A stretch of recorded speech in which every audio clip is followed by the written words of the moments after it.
Camille, you need to have your things packed and out of the house by tonight. I have already moved Jasmine and Trent into your master suite. Trent is launching a massive new tech startup, and he needs the space for his home office. You are single, and you are hardly ever home anyway, so it makes no sense for you to hog the biggest room. To be honest, your selfishness is exhausting. This family is moving forward without your negative energy. Do not bother coming back. I sat in the plush leather chair of the first-class airport lounge, letting my mother Brenda's voicemail echo in my ears. I did not cry. I did not scream. I simply set my phone down next to my sparkling water and smiled. My name is Camille. I am 34 years old, and I am the founder and CEO of a luxury logistics and supply chain firm. Before I tell you exactly how I dismantled my family's entire life in a matter of days, let me know where you are watching from in the comments below. If you have ever been the scapegoat in your family, hit the like button and subscribe because this story is going to satisfy every single nerve in your body. I had just landed at Hartsfield-Jackson Atlanta International Airport after a grueling 14-hour flight from Dubai, where I had closed a major international shipping contract. I was exhausted, but that voicemail woke me up faster than a double shot of espresso. For 10 long years, I had been the designated ATM for my mother and my younger sister, Jasmine. Jasmine was the golden child of the family. At 32 years old, she spent her days pretending to be an elite social media influencer. Her designer handbags, her luxury vacations, and her expensive skincare routines were all funded entirely by my bank account. And then there was her husband, Trent. Trent was a 35-year-old white man who constantly talked down to me about business, despite the fact that every single one of his tech startups had failed miserably. He was a classic crypto bro who loved to explain basic supply and demand to me, a black woman who literally owned a $50 million supply chain company. He loved to play the superior entrepreneur while secretly living off his sister-in-law's hard-earned money. My mother Brenda worshipped the ground Trent walked on because she thought having a white son-in-law in tech made our family look prestigious to her friends at church. My phone vibrated on the glass table, interrupting my thoughts. It was my executive assistant David calling for our morning check-in. I answered the call and kept my voice perfectly level. "Good morning, David," I said. "I need you to cancel my afternoon meetings and reroute my private car. Send an Uber Black to the airport instead. I am heading straight to the house." David hesitated for a moment. He knew my schedule was packed with important investor meetings. "Is everything all right, Camille?" he asked, his tone laced with genuine concern. He was one of the few people who knew the reality of my family dynamic. "Everything is perfectly fine, David," I replied, leaning back in my chair. "In fact, I'm about to make a very profitable cut to my personal overhead expenses. Just make sure my legal team is on standby for tomorrow." I hung up the phone and gathered my things. The black SUV picked me up from the arrivals curb and merged onto the busy Atlanta highway, heading north toward the upscale neighborhood where my family lived. As I watched the city skyline pass by my window, I thought about the sheer audacity of my mother.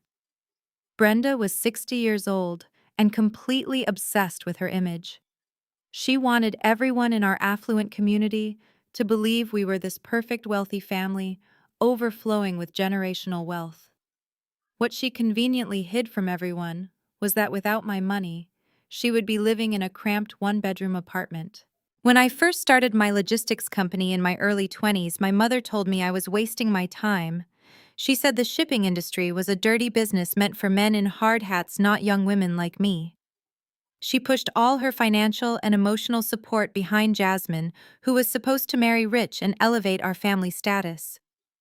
But when Jasmine married Trent, they quickly realized his massive trust fund was a complete fabrication. He was broke and drowning in debt. So they all turned to me. I paid their credit card bills, I bought their groceries, I kept the lights on.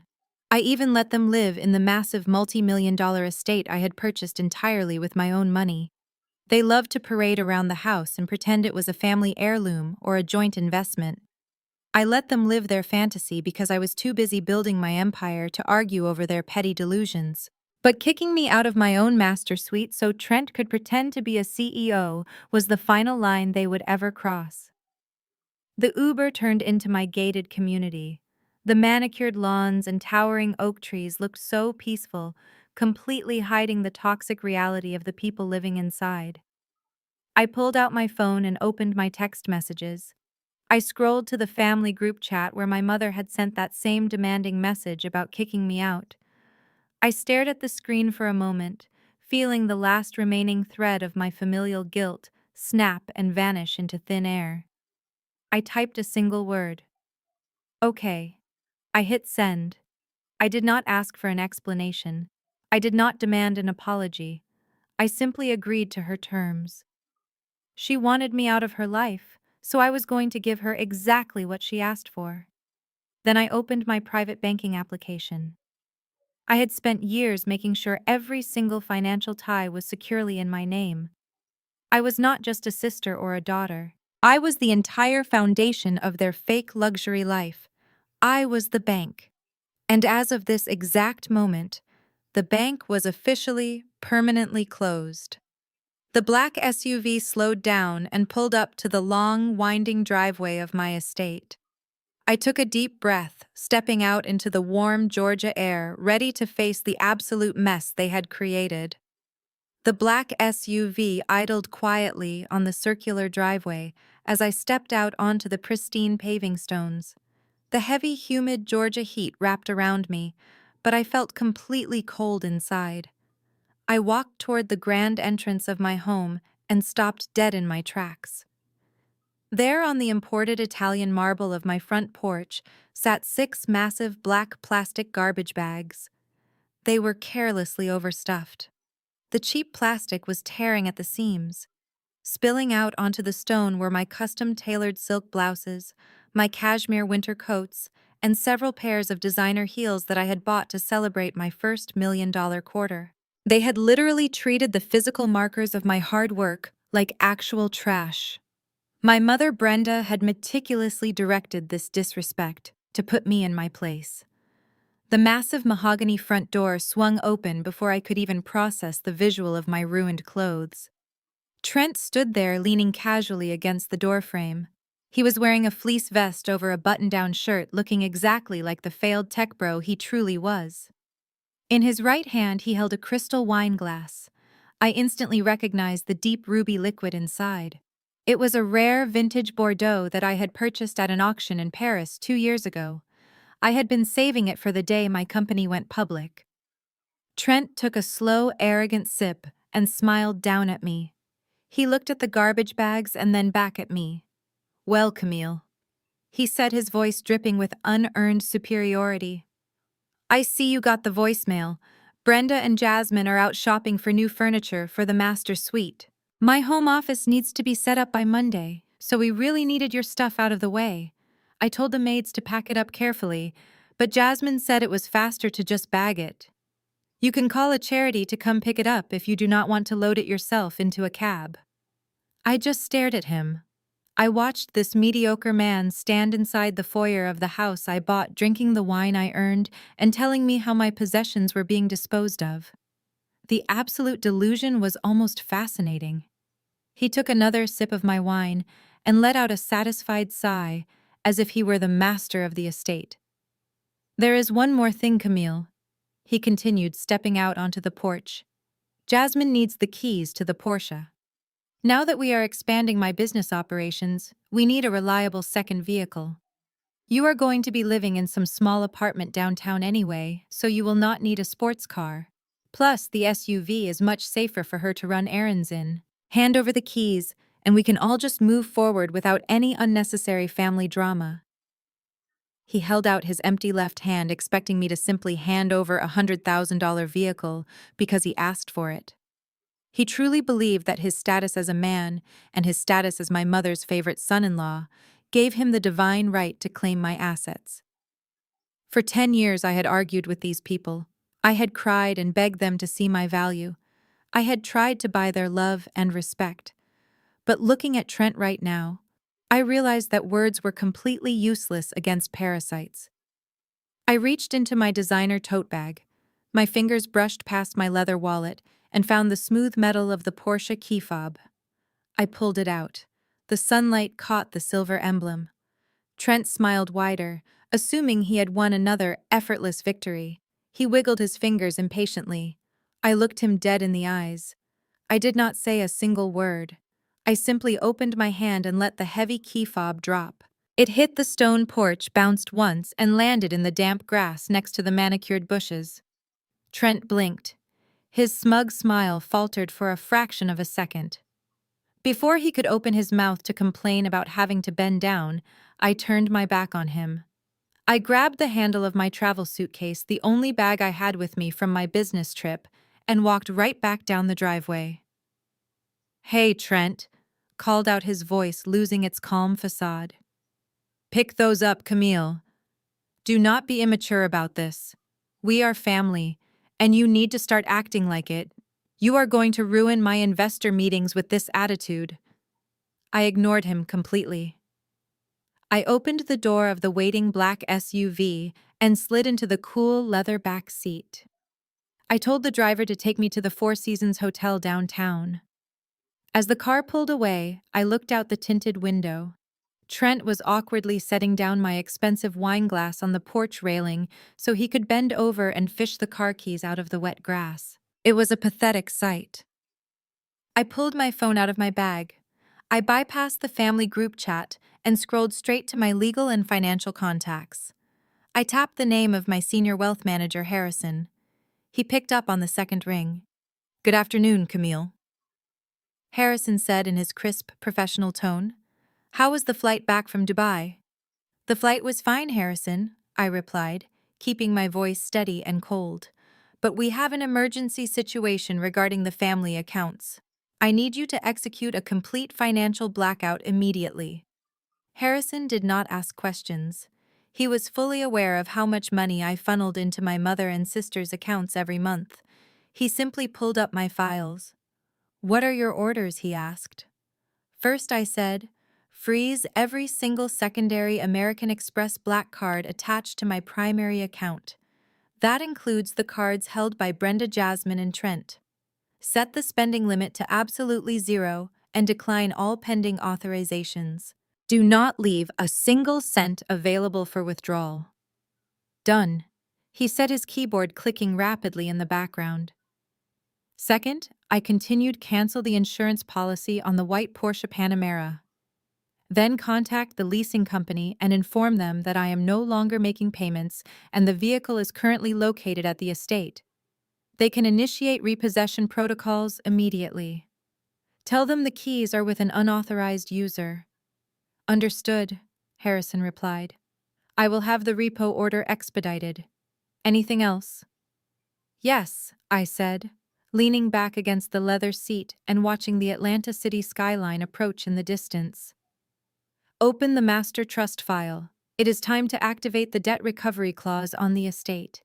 They have 24 hours before the reality of their situation hits them. Cut the lifeline, Harrison. Cut it all." I ended the call and tossed my phone onto the empty seat beside me. For the first time in my entire adult life, I felt no anxiety about my family. I felt no guilt.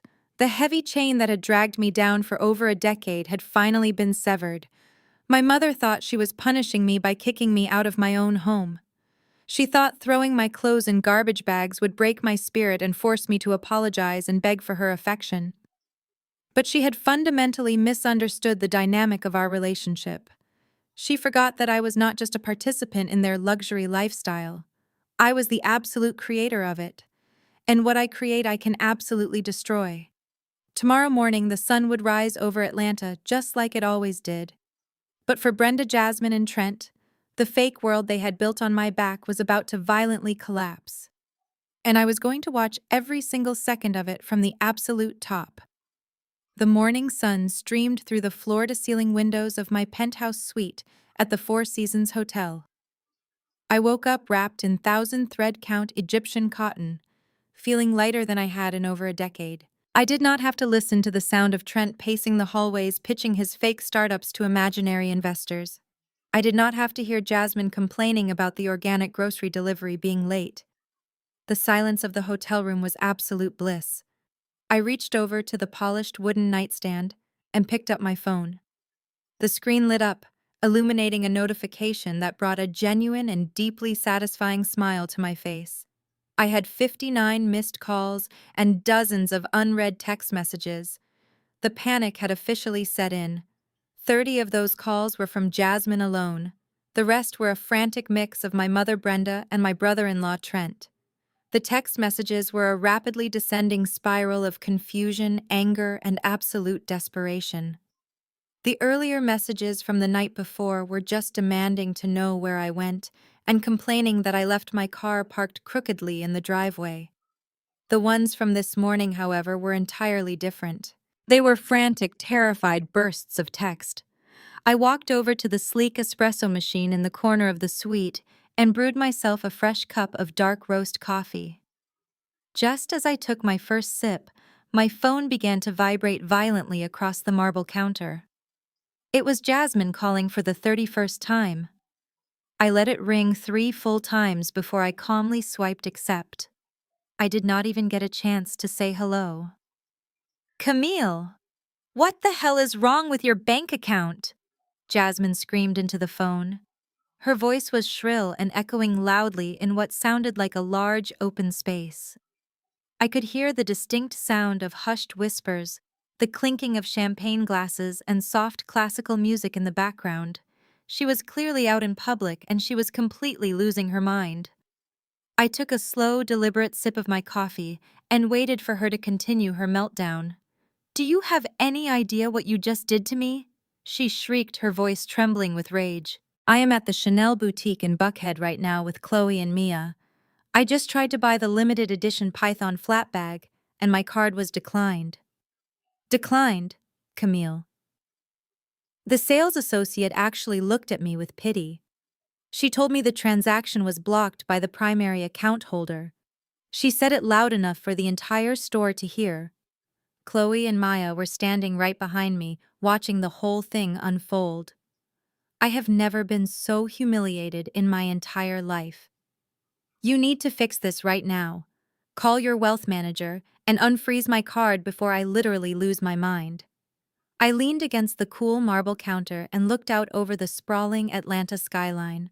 The level of entitlement radiating through the phone was truly breathtaking. Jasmine was a 32-year-old married woman who had just tried to drop $15,000 on a handbag using a credit card paid entirely by her older sister. And yet she was speaking to me like I was a negligent employee who had failed to perform a basic administrative task. She did not ask if I had found a place to sleep after being kicked out of my own home the night before. She did not offer a single word of apology. Her only concern was preserving her fake image in front of her superficial friends. "Are you even listening to me?" Camille Jasmine demanded, when I did not immediately respond. Her voice was cracking now, pitching higher with panic. "You need to transfer the funds right now. You are ruining my brand. This is exactly why you have no friends and no husband. You are so bitter and jealous of my life. Just because you spend your days dealing with dirty cargo ships and sweating in warehouses does not mean you get to sabotage my career. You run a blue-collar trucking business, Camille. You are basically a glorified delivery driver. I am a lifestyle influencer. I need to maintain a certain standard of luxury for my followers. Do not punish me just because you are a miserable single woman who works a dirty job." Her words washed over me without leaving a single mark. She called my $50 million international supply chain firm a blue-collar trucking business. It was almost comical how little she understood about the actual wealth that funded her entire existence.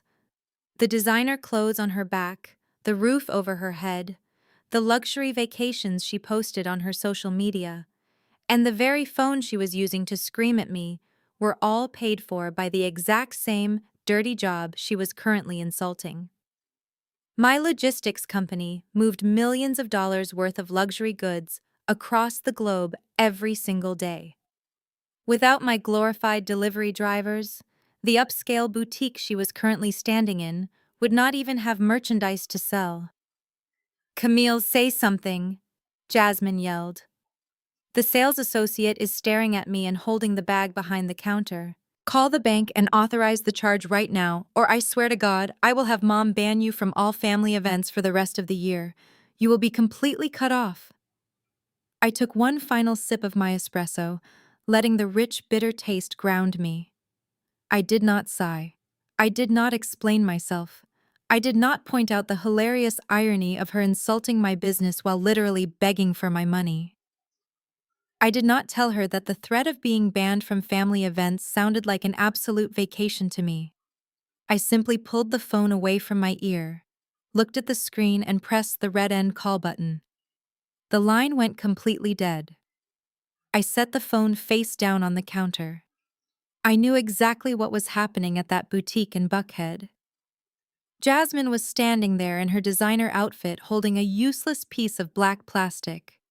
She would have to look the sales associate in the eye and pretend there was a bank error. She would have to endure the silent judgment of her influencer friends who were probably already texting other people about her humiliating downfall. For the first time in her entire privileged life, Jasmine was experiencing the real world without my financial safety net to catch her. My phone vibrated again almost immediately. It was Jasmine trying to call back. I watched the screen light up and then go dark as I sent her directly to voicemail. She would try calling 10 more times. She would send paragraphs of text messages alternating between vile insults and desperate, pathetic pleas. She would try to use our mother Brenda as a weapon to force my hand, but none of it mattered anymore. The financial umbilical cord was officially severed, and I had absolutely no intention of ever reattaching it. I walked into the lavish bathroom of my hotel suite and turned on the rainfall shower. As the steaming hot water washed over me, I thought about the next phase of the fallout. Jasmine was just the opening act of this circus. She was the emotional and reactive one who only cared about shallow things like handbags and social media status. The real problem, the true parasite of the family, was going to be Trent. Trent was calculating, manipulative, and completely reliant on my money to maintain his illusion of business success. He would not just scream in a boutique. He would try to regain control through intimidation, gaslighting, and legal threats. I stepped out of the shower and wrapped myself in a thick white hotel towel. The mirror was fogged over, but I wiped it away to look at my own reflection. I looked calm, rested, and entirely in control. As I walked back into the main bedroom, I saw my phone lighting up once again on the nightstand. This time the name on the caller ID was not Jasmine. It was Trent.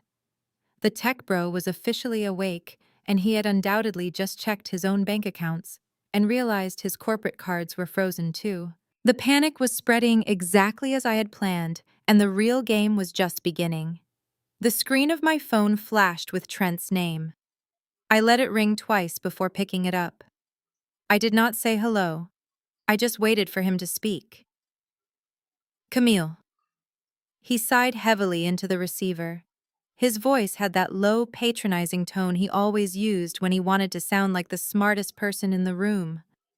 I really hoped you would have calmed down by now. This whole freezing the accounts thing is a massive overreaction. You are being highly emotional over a simple family misunderstanding. I remained completely silent, letting him fill the dead air with his own arrogance. Listen to me, Camille. He continued, leaning into his classic gaslighting routine. I understand you are upset about having to move out of the master suite. Change is hard, especially for single women who are set in their ways. But acting hysterical and cutting off Jasmine's credit card while she is in public is just petty. You are acting like a child throwing a tantrum. We are trying to build a corporate empire here, and you are letting your emotions get in the way of family business. The sheer audacity of a man who lived rent-free in my house telling me how to handle corporate business was almost impressive. He actually believed his own lies. Trent had never built anything in his life. His last startup was an app that tried to sell virtual real estate to dogs. It burned through $200,000 of seed money that my mother had secretly begged me to provide. And now here he was, using his white male superiority tone to lecture a black female CEO about emotional regulation. I was actually going to do you a huge favor today, Camille Trent said, his voice taking on a magnanimous edge. I have a lunch meeting scheduled with two very high-level venture capitalists. These guys manage billions in asset portfolios. They are the real deal. I was planning to pitch them your little trucking business. I was going to tell them that with a little bit of my guidance and their capital, we could actually scale your operations into something respectable. But honestly, with the way you are behaving right now, I do not feel comfortable introducing you to my network, my little trucking business. The $50 million luxury logistics firm that securely transported diamonds, fine art, and high-end exotic vehicles across international borders. The business that paid the property taxes on the mansion he was currently standing inside. He thought he could dangle imaginary venture capitalists in front of me like a carrot. He thought I desperately needed a mediocre white man to legitimize my success in the corporate world. So here is what we are going to do, Trent said, speaking slowly as if explaining a complex concept to a toddler. You are going to call your little bank manager. You are going to apologize for the mix-up and turn the Amex cards back on. Then, you are going to come back to the house, collect the rest of your things quietly, and maybe if you behave, I will still make that introduction for you. Does that sound fair, Camille? I was standing by the window of my hotel suite looking out at the morning traffic winding through downtown Atlanta. My phone vibrated lightly against my cheek. It was a text notification from Harrison, my wealth manager. It contained a secure link from the repossession agency. They had arrived at the estate. The agent had just uploaded a live photo to confirm the asset was secured before pulling out of the neighborhood. I pulled the phone away from my ear for a second. Trent was still talking. He was rambling about synergy and market disruption and leveraging assets using buzzwords he had clearly memorized from a podcast. I opened the secure link and saved the photo to my camera roll. The image was perfectly framed. It showed the sprawling front lawn of my estate bathed in the bright morning sun. Parked right on the pristine paving stones was a massive, heavy-duty flatbed tow truck. The thick steel cables were already hooked under the front axle of the gleaming white Porsche Panamera. Standing next to the tow truck, looking absolutely horrified in his designer silk pajamas, was Trent. The photo must have been taken literally seconds ago, just as he walked out the front door to see what the loud diesel engine noise was all about. I switched over to my text messages. I attached the live photo to my direct chat thread with Trent. Trent was still on the line, completely oblivious. So like I was saying, Camille, if you want to play in the big leagues, you need to learn how to separate your personal feelings from your financial decisions. You need to act like a real CEO. I hit send on the photo. I brought the phone back to my ear. The delivery notifications softly pinged. I heard the loud chime of Trent's text message going off on his end. There was a brief pause in his rambling. I heard the sound of him tapping his screen to open the new message. The silence that followed was absolute perfection. The smug, patronizing tech bro persona completely evaporated into thin air. "What is this?" he demanded. His voice was no longer low and controlled. It was shrill, tight, and laced with genuine panic. "Camille, what is happening outside my house? There is a tow truck in the driveway. What did you do?" I finally spoke. My voice was calm, cold, and completely empty of any emotion. "I am separating my personal feelings from my financial decisions." "Trent," I said simply. "The car is mine. The insurance is canceled. The lease is terminated.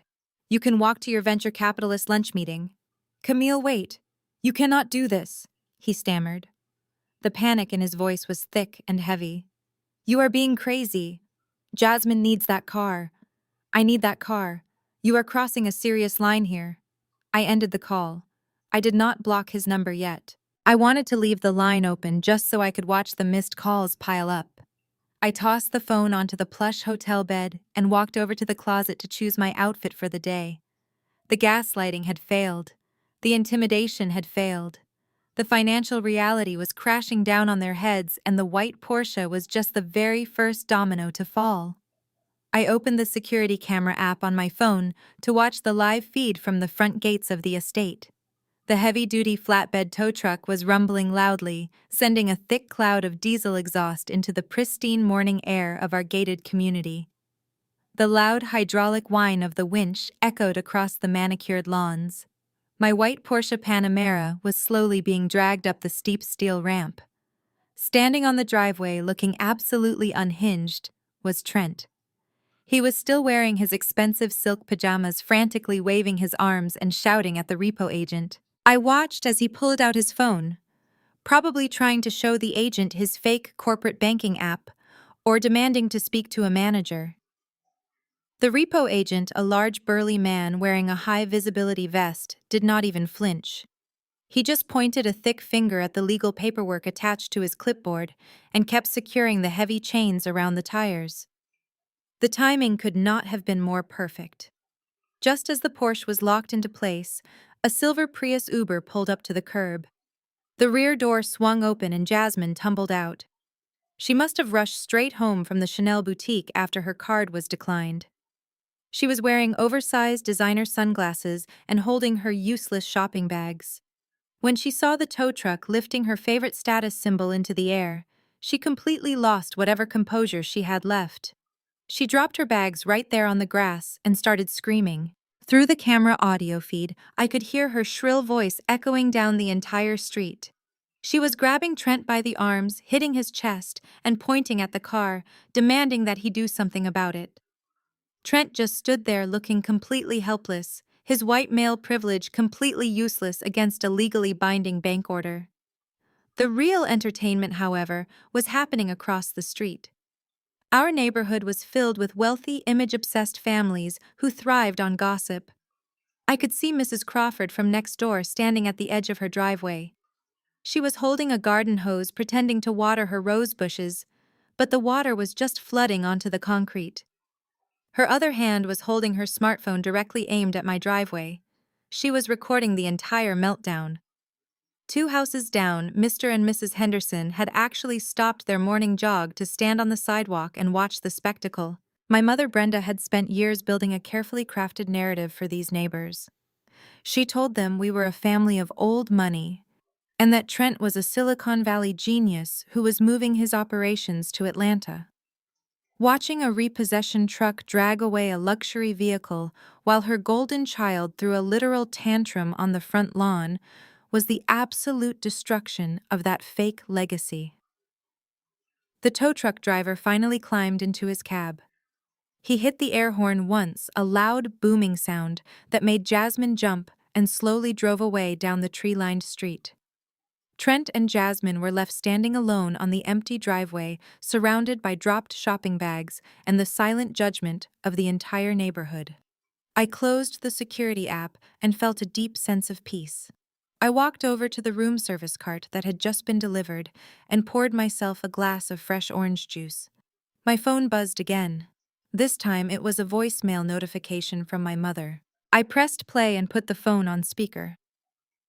Camille, Brenda began, her voice trembling with a mixture of pure rage and absolute panic. What you just did to this family is unforgivable. Mrs. Crawford just called me to ask if we were having financial troubles because she saw your car being repossessed like we are some kind of common criminals. You humiliated Jasmine, you embarrassed Trent, and you have completely destroyed my reputation in this community. She took a deep, ragged breath, trying to compose herself, but the anger was too thick. You think because you have a little bit of money that you can disrespect your own mother. You think you can just throw us away after everything I did to raise you. You have lost your way, Camille. You have let greed and arrogance poison your soul. The guilt-tripping was so predictable it was almost boring. She did not care that I was the one paying for the reputation she was so desperate to protect. She only cared that the illusion was cracking. I am not going to let you destroy this family. Brenda continued, her tone shifting from angry to dangerously authoritative. I have already spoken to Pastor Williams. He is extremely disappointed in your behavior. We are calling an official family council this Sunday after church. You are going to come to the house. You are going to sit down at the dinner table, and you are going to answer for what you have done. You will apologize to your sister and your brother-in-law, and you will fix this financial mess immediately. If you do not show up, Camille, you are dead to me. Do you hear me? Completely dead. The voicemail beeped and ended. I stood by the window looking out at the city. An official family council, bringing in the pastor. It was the ultimate manipulation tactic in our community. When the private guilt trips failed, they always brought in the church to apply public spiritual pressure. They wanted to ambush me at the Sunday dinner table, surrounded by the aunties, the uncles, and the pastor to shame me into submission. They thought the weight of religious and familial duty would force me to open my checkbook and restore their luxury lifestyle. I picked up my phone and opened my calendar.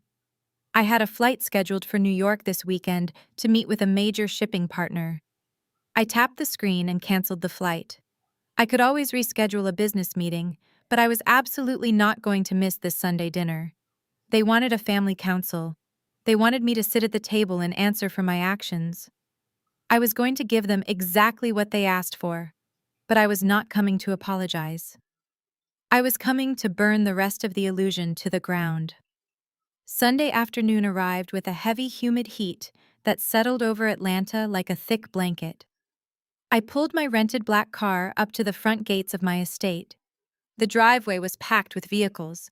There was Pastor William's silver Lexus, Aunt Shirley's beige sedan, and a handful of other cars belonging to the extended family and prominent church members. They had gathered the entire jury.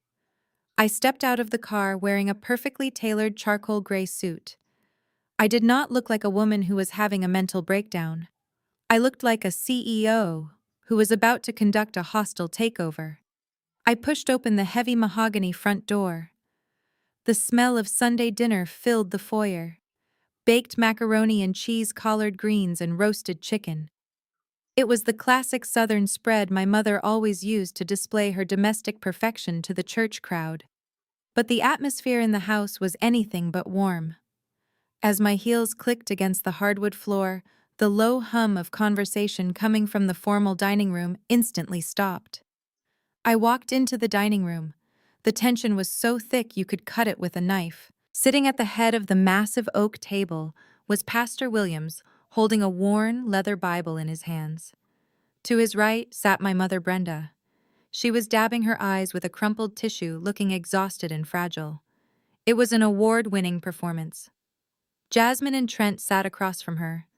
Jasmine was glaring at me with pure hatred, while Trent leaned back in his chair wearing a smug, self-righteous expression.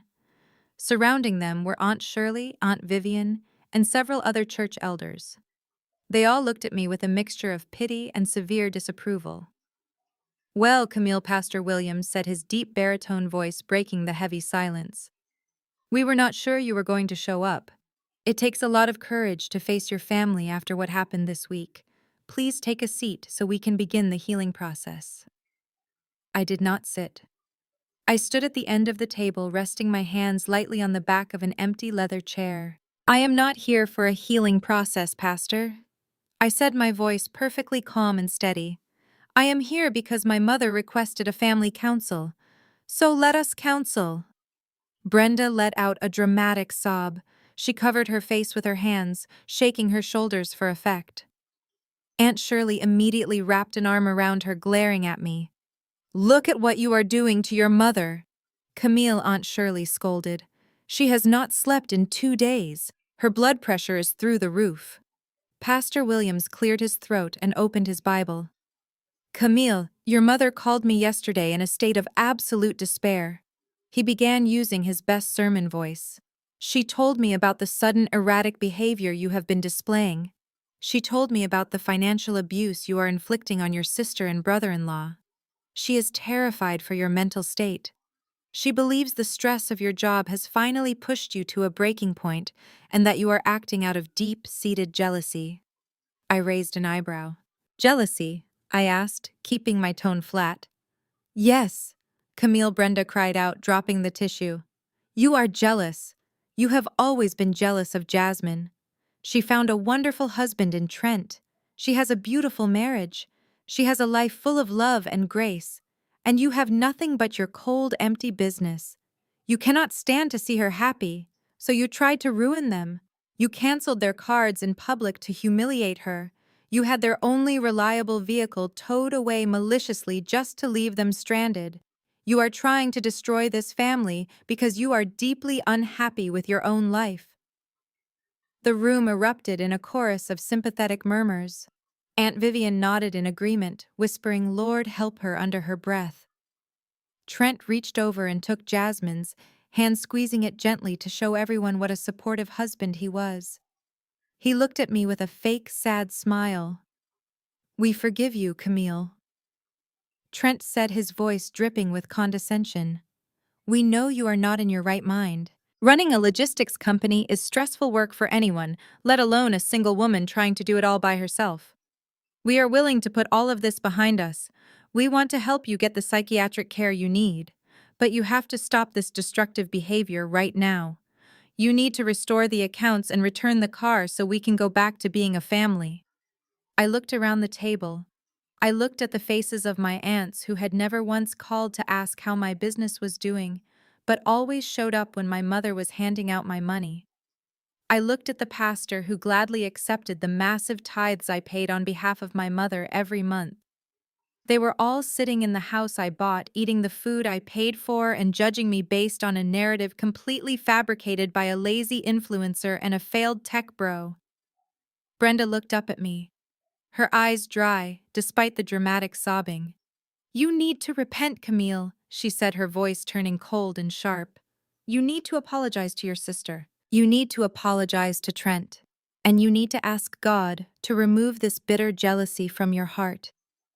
If you do that, we will welcome you back into this house. If you refuse, then the pastor agrees that we must practice tough love and cut you out of our lives until you find your way back to the Lord." The ultimatum hung in the air. They had played their final emotional card. They truly believed that facing the collective rejection of my family and my church would break my spirit. They thought the fear of being isolated and alone would force me to submit to their demands and open my wallet once again. I looked at Brenda. I looked at Jasmine and Trent. I took a deep breath, letting the silence stretch out until the discomfort in the room became palpable. They were waiting for the tears. They were waiting for the apology. I slowly reached into the inside pocket of my tailored suit jacket. I felt the thick folded edge of the legal documents my wealth manager had couriered to my hotel room that morning. The documents that proved exactly who owned every single thing in this room, down to the chair Brenda was sitting on. I pulled the papers out and dropped them flat onto the center of the dining table. The heavy thud made Aunt Shirley jump. "I think you have misunderstood the situation," I said, my voice cutting through the room like shattered glass. "I am not here to ask for forgiveness. And I am certainly not here to ask for permission to enter my own house." Pastor Williams frowned, looking at the stack of papers on the table.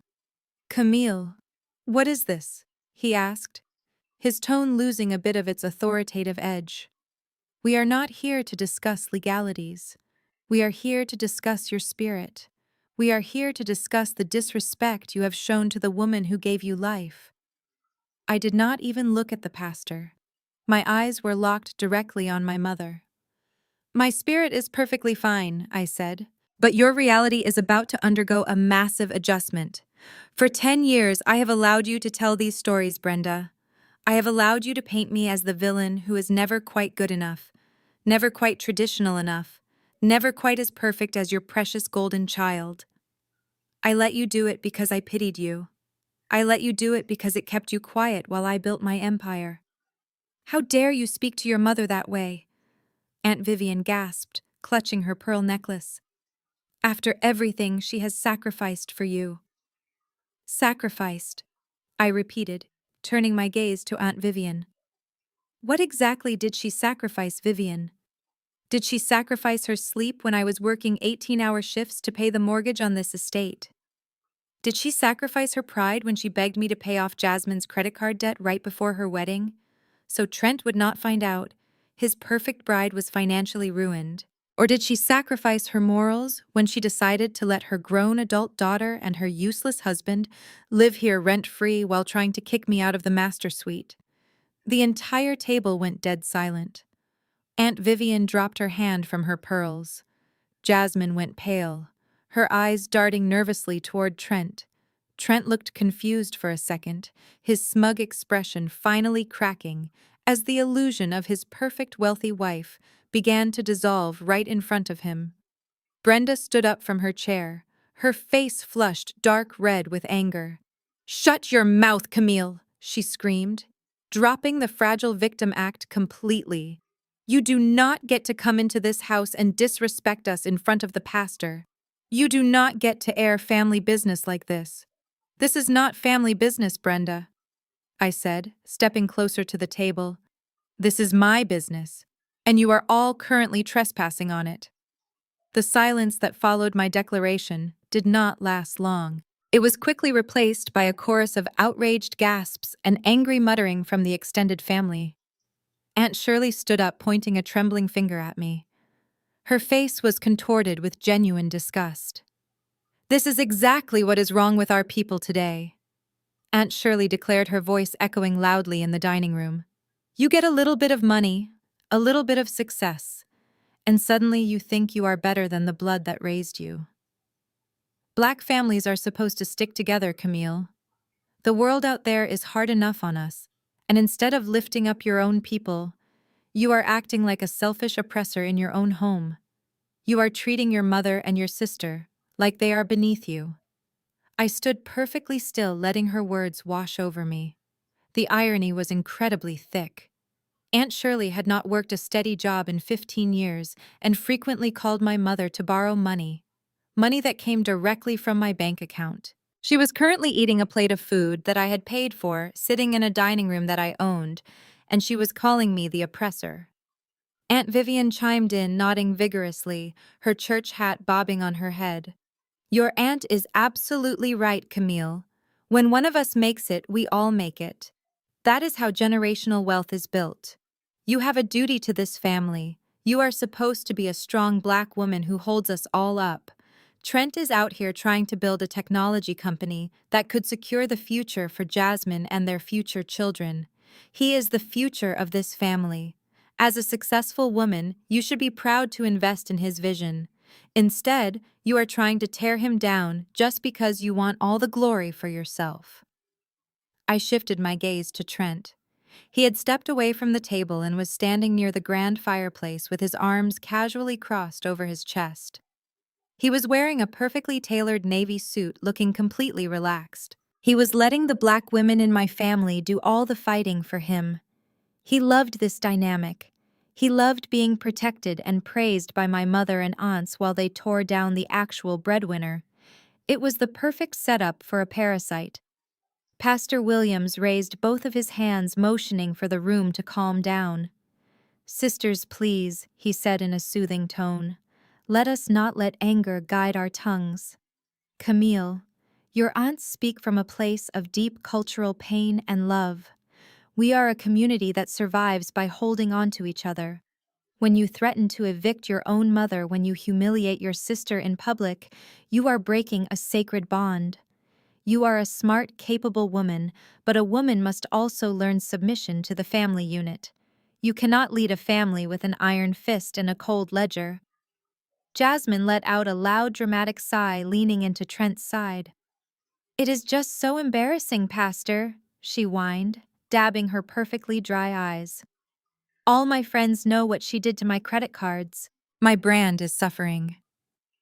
Trent works so hard day and night networking and building his startup, and Camille just wants to sabotage him because she does not understand the tech industry. She only knows how to move boxes on trucks.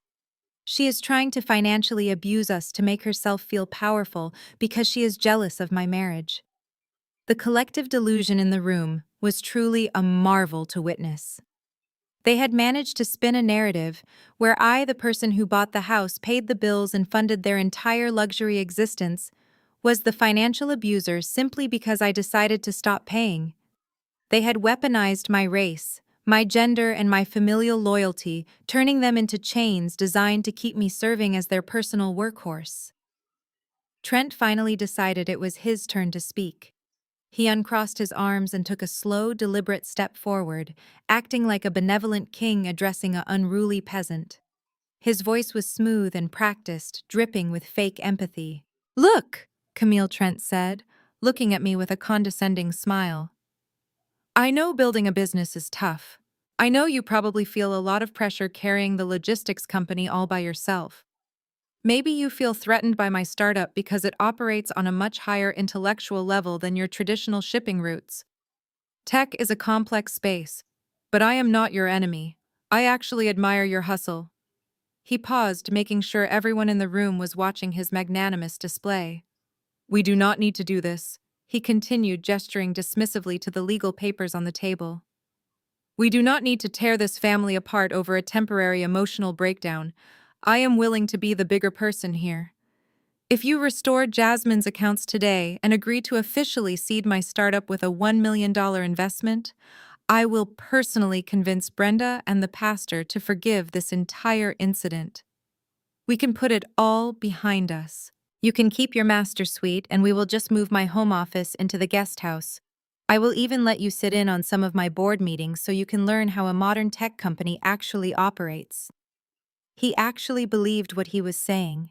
He actually thought offering to let me keep my own bedroom in my own house in exchange for $1 million of my own money was a generous compromise. He was the ultimate grifter, wrapping his greed in the guise of family unity and forgiveness. The aunties murmured their intense approval. Brenda looked at me with a stern, expectant expression, as if Trent had just offered me a miraculous lifeline. "See, Camille?"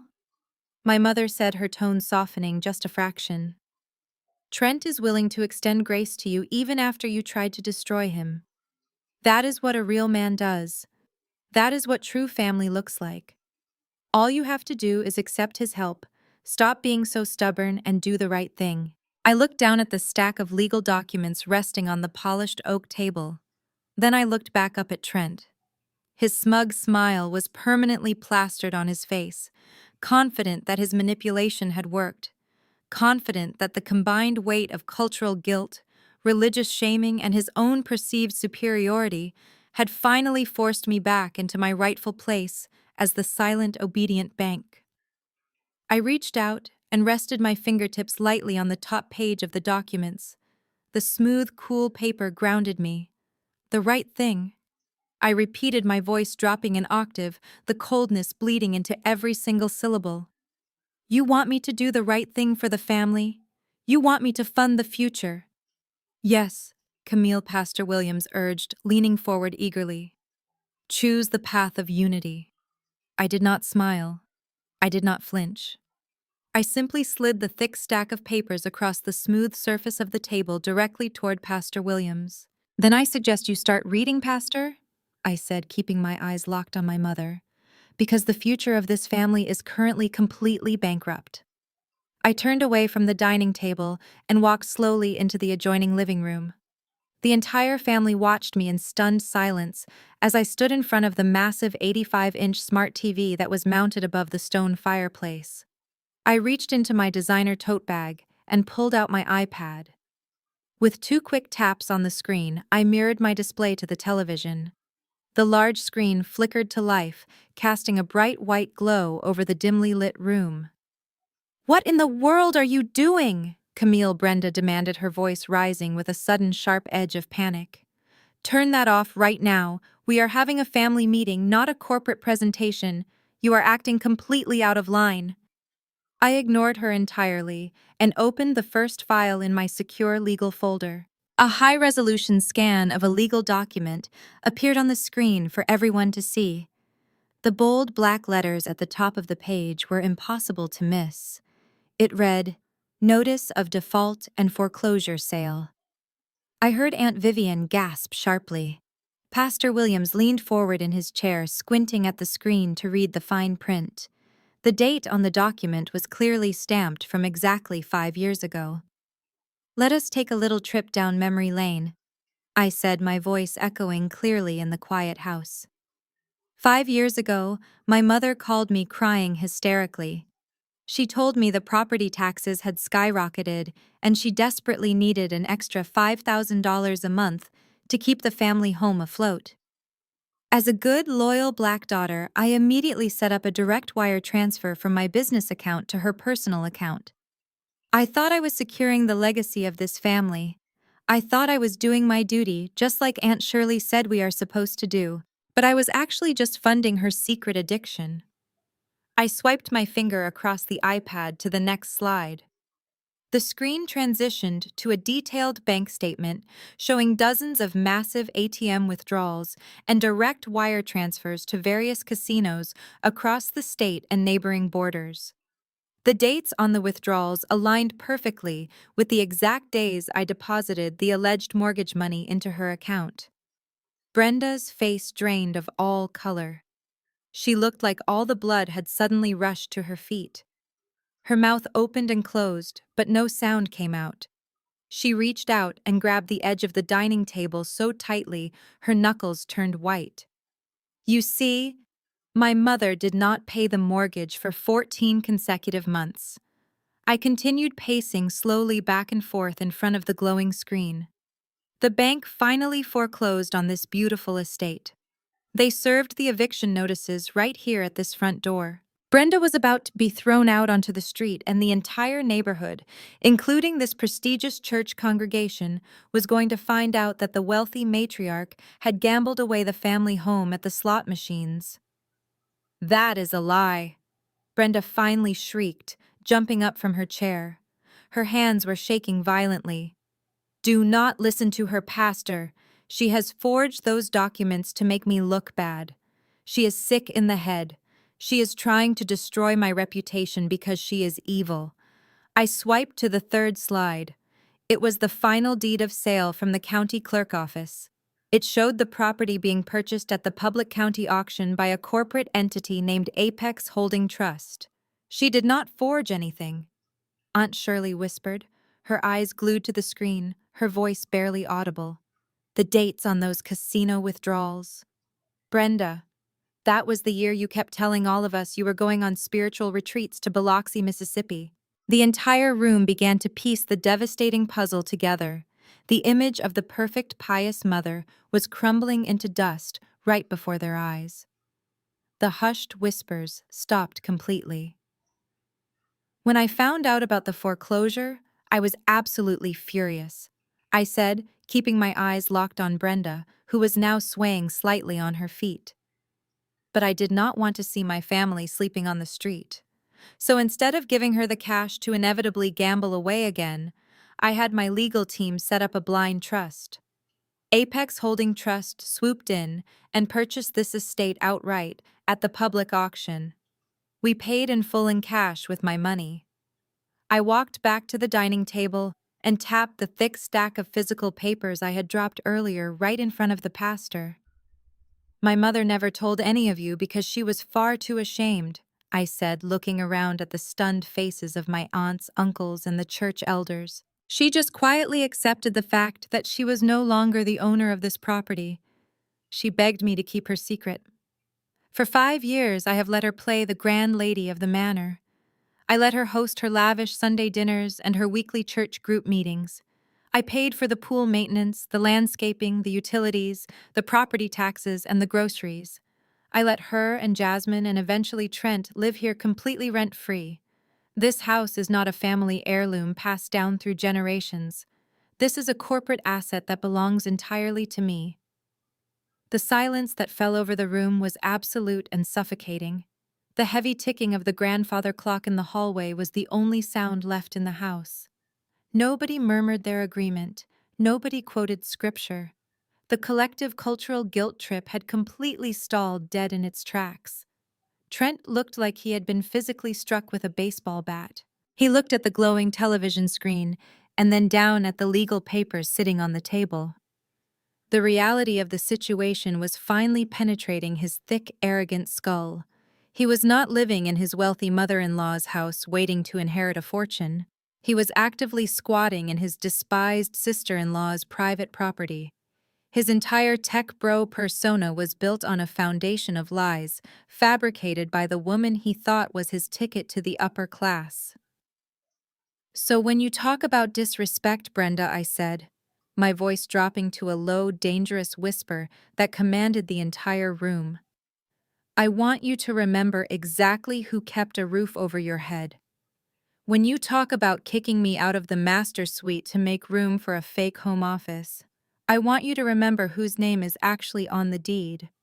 And when you summon the pastor to publicly discipline me, I want you to remember that I am the only reason you are not currently living in a cheap motel. Jasmine started to cry again, but this time it was not a fake dramatic sob meant to garner sympathy.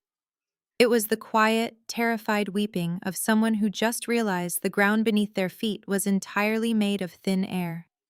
She buried her face in her hands, sobbing uncontrollably as the illusion of her luxury influencer life evaporated. You do not have any power here, I said, looking directly at Trent, who was now visibly sweating through his expensive navy suit. None of you do. You demanded a family council, so I brought the receipts. The truth is out. The bank is permanently closed, and my patience is entirely gone. Pastor Williams slowly closed his worn leather Bible. He did not look at me. He looked at Brenda with a mixture of profound disappointment and severe embarrassment. The woman who had donated so much money to his church building fund was doing it with money she had effectively stolen from her own daughter while secretly dealing with a massive gambling addiction. He realized he had been used as a pawn to try and extort more money from the actual benefactor. Well, Trent, I said, turning my attention back to the tech bro, giving him the same condescending smile he had given me just moments ago. Are you still going to generously offer to let me keep my bedroom in exchange for a $1 million investment? Trent swallowed hard, his Adam's apple bobbing nervously. He opened his mouth to speak, but his confident gaslighting tone was nowhere to be found. He just stared at the floor, completely humiliated in front of the entire family. The first layer of their fake reality had been completely destroyed, but I knew they were desperate enough to try and fight back. I just had to wait for their next foolish move. I did not have to wait very long for that next foolish move. The heavy silence in the dining room was suddenly broken by a sound that completely caught me off guard. Trent began to laugh. It was not a genuine laugh. It was a forced, breathy chuckle that echoed strangely against the tension in the room. He slowly lifted his head, and the smug, arrogant expression had completely returned to his face. He stood up straight and adjusted the lapels of his expensive navy suit. You really thought you had us figured out, did you not? Camille Trent said, shaking his head as if he were dealing with a naive child. You thought you could just walk in here with some 5-year-old trust papers and play real estate mogul.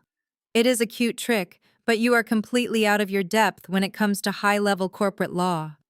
I just watched him. I let him dig his grave as deep as he wanted. Trent reached into the inner pocket of his suit jacket. He pulled out a thick, folded piece of parchment paper. He stepped up to the dining table and slapped it down right next to my pristine stack of legal documents. He tapped his index finger against the paper with extreme confidence. You see? Camille Trent continued, his voice booming through the room so the pastor and the aunties could hear every word. I am an entrepreneur. I anticipate risks. Last week, Brenda and I sat down to discuss the long-term asset protection of this family. We knew you were becoming emotionally unstable and financially abusive, so we took proactive legal steps to secure this estate. Jasmine suddenly stopped crying. She wiped her eyes and looked up at her husband with absolute adoration. She really thought her tech bro savior had just miraculously rescued her luxury lifestyle. What is that document? Trent Aunt Vivian asked, leaning forward in her chair. This is a fully executed quitclaim deed, Trent announced proudly. Brenda signed it over to my corporate entity last Thursday. She officially transferred all of her ownership rights of this estate to my startup. The property is now legally classified as the primary corporate headquarters for my tech company. Your blind trust means absolutely nothing, Camille. Brenda was the original owner and the recognized head of this household. You cannot just secretly buy a house from under your own mother. I looked down at the paper. It was a standard legal template you could print off the internet for $20. It was filled out with Brenda's messy signature at the bottom alongside a cheap notary stamp. Trent actually believed that having my mother sign a piece of paper magically gave him ownership of a multi-million-dollar estate that my mother did not even own. He was so blinded by his own arrogance and his desperate need to look wealthy that he did not even run a basic title search. He just assumed because Brenda lived here and acted like she owned it, that she actually had the legal authority to sign it away. Brenda looked slightly confused. She looked at the paper and then at Trent. Trent. Dear, she whispered nervously, I signed that paper because you said you needed an address for your business loans. I did not know you were taking the house. Relax, Brenda, Trent said smoothly, not even looking at her. It is just a corporate restructuring. The house belongs to the company now, which means it belongs to the family. Camille has no legal standing here anymore. He turned his attention back to me, stepping so close I could smell his expensive cologne. His eyes were cold and full of malice. So here is the new reality. Camille, Trent hissed, his voice dropping to a threatening tone. You are going to pack your bags and leave my corporate property right now. If you ever try to cancel Jasmine's credit cards again, or if you ever try to tow my vehicles again, I will personally file a massive lawsuit against you. I will sue you for harassment, emotional distress, and corporate sabotage. I will tie your little logistics company up in litigation for so many years, you will go completely bankrupt paying legal fees. Jasmine let out a loud, triumphant laugh. She crossed her arms and glared at me. You heard him, Camille. She sneered. You are trespassing. Get out of our house before we call the police. The aunties started murmuring again. The tide of the room was shifting back in their favor. They did not understand real estate law. They just saw a confident white man waving a legal document and assumed he had the ultimate authority. They wanted to believe him because believing him meant the gravy train would keep running. Pastor Williams looked completely lost. He looked between Trent and me, unsure of who actually held the power in the room. I looked at the fraudulent piece of paper on the table. Then I looked at Trent. The level of criminal stupidity I was witnessing was almost breathtaking. He had just openly admitted in front of a dozen witnesses that he had coerced my mother into signing a fraudulent deed transfer. He thought he was playing chess, but he was not even playing on the board. Are you absolutely sure about this, Trent? I asked, keeping my voice perfectly level. Are you absolutely sure you want to claim legal ownership of this document? I am positive, Trent smirked, crossing his arms. I filed it with the county clerk myself. The paperwork is processed. You lost, Camille. Just admit it and walk away with whatever dignity you have left. I picked up my stack of trust documents from the table. I carefully tapped them against the wood to align the edges. I did not argue with him. I did not explain to him that filing a fake deed did not overwrite a legal trust.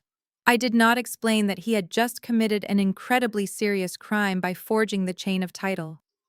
Very well, I said simply. If that is the narrative you are choosing to run with, I will not stand in your way. I turned around and began walking toward the front door. Brenda called out after me. Camille, where are you going? You cannot just leave without apologizing to the family. I stopped at the doorway and looked back at the dining room. They all looked so smug and satisfied. They thought they had won.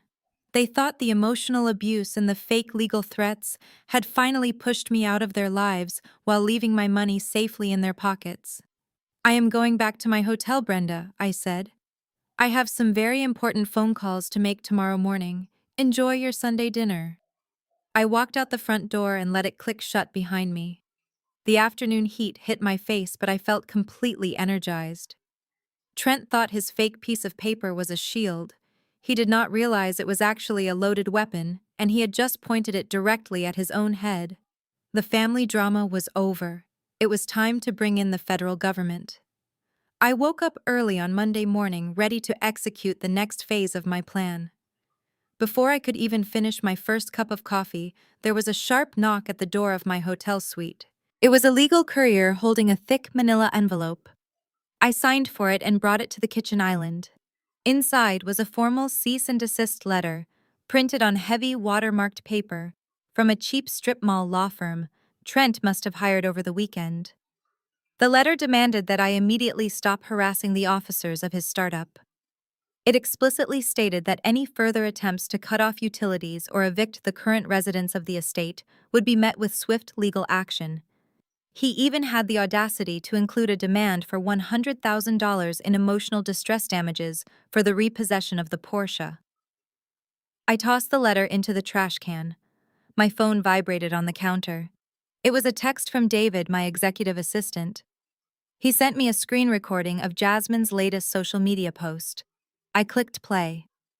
There was my sister sitting on the floor of her luxurious closet, wearing zero makeup and looking deliberately disheveled. She was crying into the camera, giving an Oscar-worthy performance about surviving toxic family members. She did not mention me by name, but she painted a vivid picture of a cruel, jealous older sibling who was using financial abuse to tear her marriage apart. Jasmine went on to tell her thousands of followers that she was taking a break from her normal content to focus on healing from the trauma of being abruptly cut off by someone she trusted. Her comment section was flooded with sympathy from people who had absolutely no idea they were comforting a 32-year-old woman who threw a tantrum because her sister stopped buying her Chanel bags. She thought public shaming would force me into hiding. She thought the fear of being canceled on the internet would break my resolve. But Jasmine was just playing in the shallow end of the pool. Trent, on the other hand, decided to dive straight into the deep end. At exactly 10 in the morning, David called me. His voice was tight and professional, but I could hear the underlying tension. "Camille," he said, "we have a situation. I just got off the phone with the procurement director at Global Tech Industries. They are one of our top-tier clients. He said he received a very disturbing phone call this morning from someone claiming to be a family member and former business associate of yours." I leaned against the glass window looking out at the city. "Let me guess," I said, my voice flat. "The caller was a white man named Trent, and he warned them about my mental instability." David sighed heavily. "Exactly. He told the director that you were currently embroiled in a massive family lawsuit and that your assets were about to be frozen by a judge. He suggested that Global Tech might want to reconsider their supply chain contracts with us to avoid any operational disruptions. He even offered to introduce them to a more stable logistics partner." My grip on the phone tightened slightly, but my voice remained perfectly calm. Trent had officially crossed the line from family nuisance to corporate saboteur. He was actively trying to destroy the $50 million empire I had built with my own bare hands. He thought he could use his aggressive tech bro tactics to scare my clients and ruin my reputation in the industry. "What do you want me to do?" David asked. "Should I have our legal team draft a defamation suit against him? We can serve him by noon." "No," I replied immediately. "Do not send him a single piece of paper. Do not call him. Do not acknowledge his existence. Call the director at Global Tech and assure him that our operations are fully secure and that he was contacted by an unstable relative attempting to extort me. They know my track record. They will trust my word over a random cold caller." "What about Trent?" David asked. "We cannot just let him contact our client list." "I am handling Trent," I said. "But I need you to do something for me right now. Contact Sterling and Vance. Tell them I need their top forensic accounting team on a private retainer immediately. I want them digging into every single financial record associated with Trent's LLC." I hung up the phone and walked over to my laptop. Sterling and Vance were the most ruthless forensic accountants on the East Coast. They were the people you called when you wanted to find out exactly where the bodies were buried. Trent thought he was a mastermind for filing a fake deed and making a few threatening phone calls. He thought he could outsmart me because he read a few business books on corporate strategy. But Trent was sloppy. Arrogant men like him always were. They relied on their privilege and their loud voices to intimidate people into looking the other way. They never bothered to cover their tracks properly because they truly believed the rules did not apply to them. For the next 48 hours, I sat in my hotel suite and worked in complete silence. I ignored the barrage of hateful direct messages pouring in from Jasmine's followers. I ignored the text messages from Aunt Shirley and Aunt Vivian, demanding that I repent for my sins against the family. I let them all believe that their smear campaign was working. I let them think that my silence was a sign of total defeat. Meanwhile, the forensic accountants were quietly ripping Trent's entire fake business to shreds. They pulled public records, tax filings, and banking histories. They traced every single dollar that went into his LLC and every single dollar that came out. They mapped out his entire corporate structure, finding shell companies, hidden bank accounts, and a massive trail of unpaid vendors. The lead accountant sent me a preliminary report by Tuesday evening. Reading through the pages was like looking at a masterclass in financial incompetence. Trent had not just forged the deed to my estate. He had been using Jasmine's influencer lifestyle as a massive tax write-off, claiming her luxury handbags and spa days were legitimate business expenses for his tech startup. But that was just the small stuff. The real goldmine was buried in his shipping manifests. He had been trying to launch a drop-shipping venture on the side, and to save money, he had been secretly using my logistics network. He had manipulated my company billing software through an old password Jasmine had memorized years ago when she briefly pretended to work for me. He was routing his cheap overseas products through my premium shipping channels, completely free of charge. He was literally stealing from my company while simultaneously calling my clients to try and ruin me. It was a level of audacity that almost demanded respect if it were not so incredibly stupid. I did not react emotionally. I did not scream or cry or post my own side of the story on social media. I simply gathered the data. I was building an airtight federal case against the man who thought he could steal my house and ruin my name. The smear campaign was just a loud distraction from the very real crimes he was committing behind closed doors. I smiled as I forwarded the preliminary findings to my legal team. Let him make his phone calls. Let Jasmine cry for the camera. They were digging their own graves, and I was more than happy to hand them the shovels. On Wednesday morning, I made a single phone call to a colleague who sat on the board of the exclusive Atlanta Commerce Club. Within an hour, I had a confirmed private lunch meeting with Richard Harrington.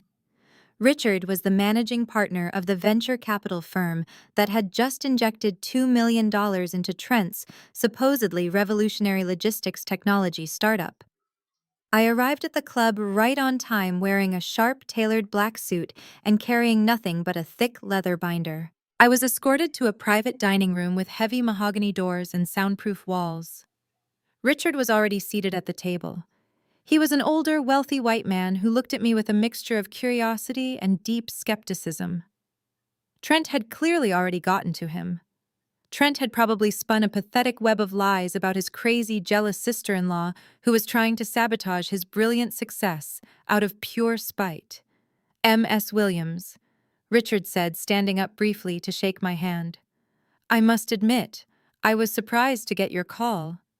Your brother-in-law warned me that you might try to reach out. He mentioned you were going through a difficult emotional period, and that you were prone to making baseless accusations against his business. I took my seat and ordered a glass of sparkling water from the waiter. I did not look angry. I did not look emotional. I looked at him with the calm professional certainty of a woman who held all the cards. Richard, I said smoothly, I am not here to discuss my brother-in-law or my personal family dynamics. I am here as the CEO of a $50 million supply chain firm to discuss a massive vulnerability in your current investment portfolio. I placed the heavy leather binder on the pristine white tablecloth and slid it across to him. Richard looked at the binder and then opened it cautiously. The first page was the executive summary drafted by my team of forensic accountants. What exactly am I looking at here? He asked, his tone losing a fraction of its defensive edge. You are looking at the autopsy of a shell company, I replied. Trent pitched you an artificial intelligence-driven algorithm that supposedly revolutionized last-mile delivery and warehousing efficiency. He told you he needed $2 million in seed money to build out the server infrastructure and hire top-tier engineers. But if you look at the bank routing numbers on page 4, you will see that not a single dollar of your investment has gone towards software development. Richard flipped to the designated page. His eyes scanned the highlighted columns of numbers tracking the flow of his own money. His brow furrowed as he read the vendor names. There were no tech firms listed. There were no server hosting fees. Trent does not have an algorithm.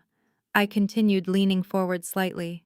He has a basic Shopify storefront selling cheap imported phone cases and fitness bands. He is using your venture capital money to pay for his cheap overseas inventory. But the real magic is how he handles the shipping. He told you his high monthly burn rate was due to beta testing his new logistics network. But the network he is testing is actually mine. Richard looked up from the binder, his eyes narrowing. What do you mean he is using your network? I explained the scheme in vivid detail. I told him how Trent had used an old employee discount code that my sister had memorized years ago when she briefly pretended to work for my company. Trent was logging into my corporate freight portal under a dummy account. He was routing all of his cheap drop shipping inventory through my premium international cargo channels. He was getting overnight global shipping for absolutely free while generating fake invoices. He bills your venture capital firm hundreds of thousands of dollars for fake freight expenses, I said, tapping the open binder. Then he pockets the cash from your investment to fund his luxury lifestyle and his wife's expensive shopping habits. He writes it all off as corporate losses. He is literally stealing from my company while simultaneously calling my clients to try and ruin my reputation. Richard stared at the documents. The color slowly drained from his face as the reality of the situation fully set in. He was a seasoned institutional investor, a man who prided himself on spotting brilliant entrepreneurs and rigorous financial models. And he had just been completely conned by a fast-talking crypto bro who was stealing from his own family to keep the scam alive. The audacity of Trent's fraud was almost unbelievable, but the paper trail was absolute. These are federal wire fraud violations, Richard Frey said, taking a slow sip of my water. He crossed state lines and used electronic networks to defraud your firm and my company. He submitted fraudulent documents to secure your funding. My legal team is already preparing to hand this entire dossier over to the Federal Bureau of Investigation. I am telling you this as a professional courtesy. You need to freeze whatever is left of that $2 million immediately before he realizes the walls are closing in and transfers it to an offshore crypto wallet. Richard closed the binder. The skepticism he held at the beginning of the meeting was completely gone. It was replaced by a cold, calculated fury. The kind of anger that only wealthy men feel when they realize someone lesser has played them for a fool. He looked at me and nodded slowly, sliding the binder closer to his side of the table. I appreciate you bringing this to my attention, Camille, he said, his voice tight with suppressed anger. I will have my legal team lock down his corporate accounts within the hour. I will also be making a phone call to the district attorney. I stood up from the table, leaving the evidence with him. I did not need to gloat. The facts spoke loud enough. I walked out of the private dining room and stepped back into the bright Atlanta afternoon. Trent thought he was playing a high-stakes game of corporate chess, but he did not even know the rules. He thought his white privilege and his loud voice would protect him from the consequences of his actions. He was about to find out that the federal government did not care about his fake confidence or his tailored suits. I returned to my hotel suite feeling a profound sense of clarity. Richard Harrington was handling the venture capital side of the fraud, but my team of forensic accountants was not finished digging. The smear campaign on social media meant absolutely nothing now. The real trap had just been completely shut. At 4 in the afternoon, my laptop chimed with a high-priority email notification. It was from the lead investigator at Sterling and Vance, The subject line was completely blank, but the encrypted attachment was flagged as urgent. My phone rang a few seconds later. Camille, my lead accountant, said, his voice tight with disbelief. "You need to open the file I just sent you. We found out exactly what Trent was doing with that fraudulent quitclaim deed your mother signed. It is much worse than we thought." I opened the encrypted file and stared at the screen. It was a massive commercial loan agreement from a major national bank headquartered in Delaware. Trent had not just forged the quitclaim deed to wave it in my face during Sunday dinner as an intimidation tactic. He had taken that worthless piece of paper straight to a commercial loan officer. Trent had used my estate as physical collateral to secure an additional $2 million commercial line of credit for his fake tech startup. The documents showed that he had sworn under penalty of perjury that his corporate entity held the clear and unencumbered title to the property. He had signed his name on dozens of federally regulated documents, claiming he owned a multi-million-dollar asset that actually belonged to my blind trust. This was the ultimate legal checkmate.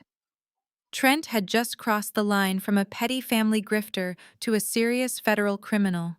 By pledging an asset he did not legally own to a bank headquartered in another state, and processing the transaction electronically, he had committed federal wire fraud and bank fraud.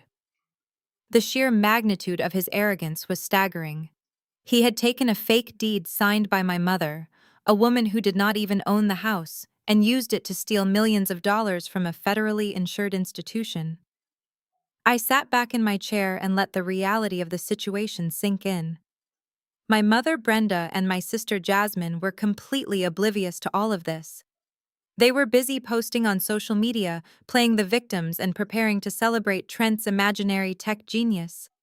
They actually believed he was a brilliant entrepreneur who was going to elevate the family name. They had no idea that the man they worshipped had just committed multiple federal felonies right under their noses, using the very house they were sleeping in as the murder weapon. I picked up my phone and called my corporate attorney. I did not have to explain the gravity of the situation. He had already received the copied files from the accountants. "Are you seeing this, Camille?" my attorney asked. "This is textbook wire fraud. He is looking at serious federal prison time. How do you want to proceed? Do you want us to file a civil suit and freeze his assets?" "No," I replied softly, my voice perfectly calm and steady. "We are not dealing with this in civil court. A civil suit gives him time to hire lawyers and play the victim in front of a judge. I want you to package the entire forensic dossier: the fake deed, the bank loan documents, the venture capital fraud, and the shipping theft. Compile everything into a single airtight file." And then what he asked. "And then I want you to forward the entire dossier directly to the White-Collar Crime Division of the Federal Bureau of Investigation in Atlanta," I said. "Do not send a warning letter. Do not negotiate. Hand-deliver the evidence to the federal agents and let them do their jobs." It took less than 2 hours for my legal team to execute the order. By 6 o'clock that evening, the FBI had full possession of every single document proving Trent's massive financial crimes. The federal authorities did not play games with wire fraud, especially when it involved millions of dollars and forged real estate deeds. I felt a deep sense of closure wash over me. I had not yelled. I had not stooped to their level of emotional manipulation or engaged in their petty social media wars. They wanted to fight dirty in the mud, but I had simply gathered the facts and handed them over to the highest legal authority in the country. Trent thought his white male privilege and his loud voice would protect him. He thought he could outsmart a black female CEO by using cheap gaslighting tactics. He was about to learn a devastating lesson about the real world. Just as I was closing my laptop, my phone buzzed with a new text message. It was an arrogant mass text from Jasmine. She was inviting all of her influencer friends, the church elders, and the extended family to a massive catered party at the estate this Saturday. The text boasted that they were celebrating Trent's new multi-million-dollar valuation and the official launch of his corporate headquarters. She wrote paragraphs about how proud she was of her hardworking husband, and how they had overcome so much toxic negativity to reach this pinnacle of success. She had even included me on the text chain. It was a deliberate move. She probably included me just to rub her fake success in my face. She wanted me to see how well they were doing without me. She wanted me to feel the sting of being left out of the family victory. She wanted me to sit in my hotel room and regret ever cutting off her credit cards. I looked at the glowing screen of my phone and smiled. The irony was absolutely delicious. They were throwing a massive lavish party in my house to celebrate money that was currently being investigated by federal agents. They were going to drink champagne and toast to a corporate empire that was literally built on wire fraud and stolen shipping routes. I tapped the reply button on Jasmine's mass text message. I did not write a long emotional paragraph. I did not warn her about what was coming. I simply typed a single sentence. I would not miss it for the world. I hit send and tossed my phone onto the plush hotel bed. The trap was set, the authorities were notified, and the final act of this ridiculous family drama was about to unfold in front of a live audience. Jasmine wanted a party to show off her perfect life. I was going to let her have it. Saturday evening arrived with a cool breeze that swept through the streets of Atlanta. I stood in front of the full-length mirror in my hotel suite inspecting my reflection. I had chosen an emerald green silk wrap dress that draped perfectly over my frame, paired with a pair of black Christian Louboutin heels. My hair was styled in sleek bone-straight strands that fell past my shoulders. I did not look like a woman who was defeated by a fake legal letter. I looked like a woman who owned the entire building. I took a private car to the estate. As we pulled up to the grand wrought iron gates, I could already see the ridiculous level of extravagance Jasmine and Trent had orchestrated. The long, winding driveway was lined with imported luxury vehicles, and a hired valet service was aggressively directing traffic on my front lawn. Heavy bass from a live DJ echoed through the oak trees, mixing with the sound of clinking champagne glasses and loud laughter. They had transformed my quiet property into a flashy nightclub scene designed specifically to stroke Trent's fragile ego. I stepped out of the car and walked up the stone pathway. The front doors were thrown wide open. Inside the foyer was a massive ice sculpture carved into the shape of a rocket ship, supposedly symbolizing the launch of Trent's fake logistics startup. A catering staff in crisp white uniforms was weaving through the crowd, carrying silver trays of caviar and truffle hors d'oeuvres. It was a stunning display of stolen wealth. Every single drop of champagne, every piece of imported seafood, and every hour billed by the DJ was paid for by the federal bank fraud Trent had committed just days prior. I walked into the main living room. The space was packed with Jasmine's superficial influencer friends, my extended family, and several prominent members of Pastor William's congregation.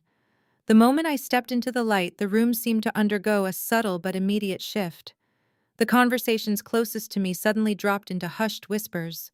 Heads turned, eyes scanned my outfit looking for signs of stress or financial ruin. Aunt Vivian was standing near the fireplace holding a plate of crab cakes. She nudged Aunt Shirley, who immediately turned to stare at me with a mixture of shock and deep satisfaction. The narrative Brenda had been spinning all week was that I was hiding in a cheap motel bankrupt and terrified of Trent's high-powered lawyers. My confident entrance completely contradicted their gossip, but they quickly adjusted their assumptions. In their minds, there was only one reason I would show up to this party. They thought I was there to surrender. I did not have to look for the hosts of the party. They found me almost instantly. Jasmine pushed her way through a group of her friends, wearing a sequined silver gown that looked like a disco ball. She was holding a crystal flute of champagne, her face flushed with alcohol and absolute arrogance. Right behind her was Trent holding a thick, unlit Cuban cigar in one hand and resting his other hand possessively on the small of Jasmine's back. He was wearing a custom-tailored velvet dinner jacket, acting like he was the Wolf of Wall Street. Brenda trailed closely behind them, looking smug and completely vindicated. "Well, well, well," Trent said, his voice loud enough to draw the attention of the surrounding guests. "Look who decided to show her face. I have to admit, Camille, I did not think you had it in you to walk back into this house after everything that happened. Jasmine let out a sharp, mean laugh, taking a sip of her champagne. She is here because she has nowhere else to go. Trent? She sneered, looking me up and down. The lawyers probably explained to her what happens when you try to mess with real corporate power. She is finally learning her place. I just smiled. I looked at Jasmine and then at Trent. The sheer confidence radiating from them was intoxicating. They were standing on a trapdoor that was about to swing open and they were jumping up and down on it. I am just here to witness the celebration. I said, my voice smooth and perfectly calm. You threw quite the party, Trent. The ice sculpture is a very nice touch. It must have cost a fortune. Trent puffed out his chest, leaning in closer to me. It did cost a fortune. He bragged, his breath smelling of expensive scotch. But when you are operating at my level, capital is never an issue.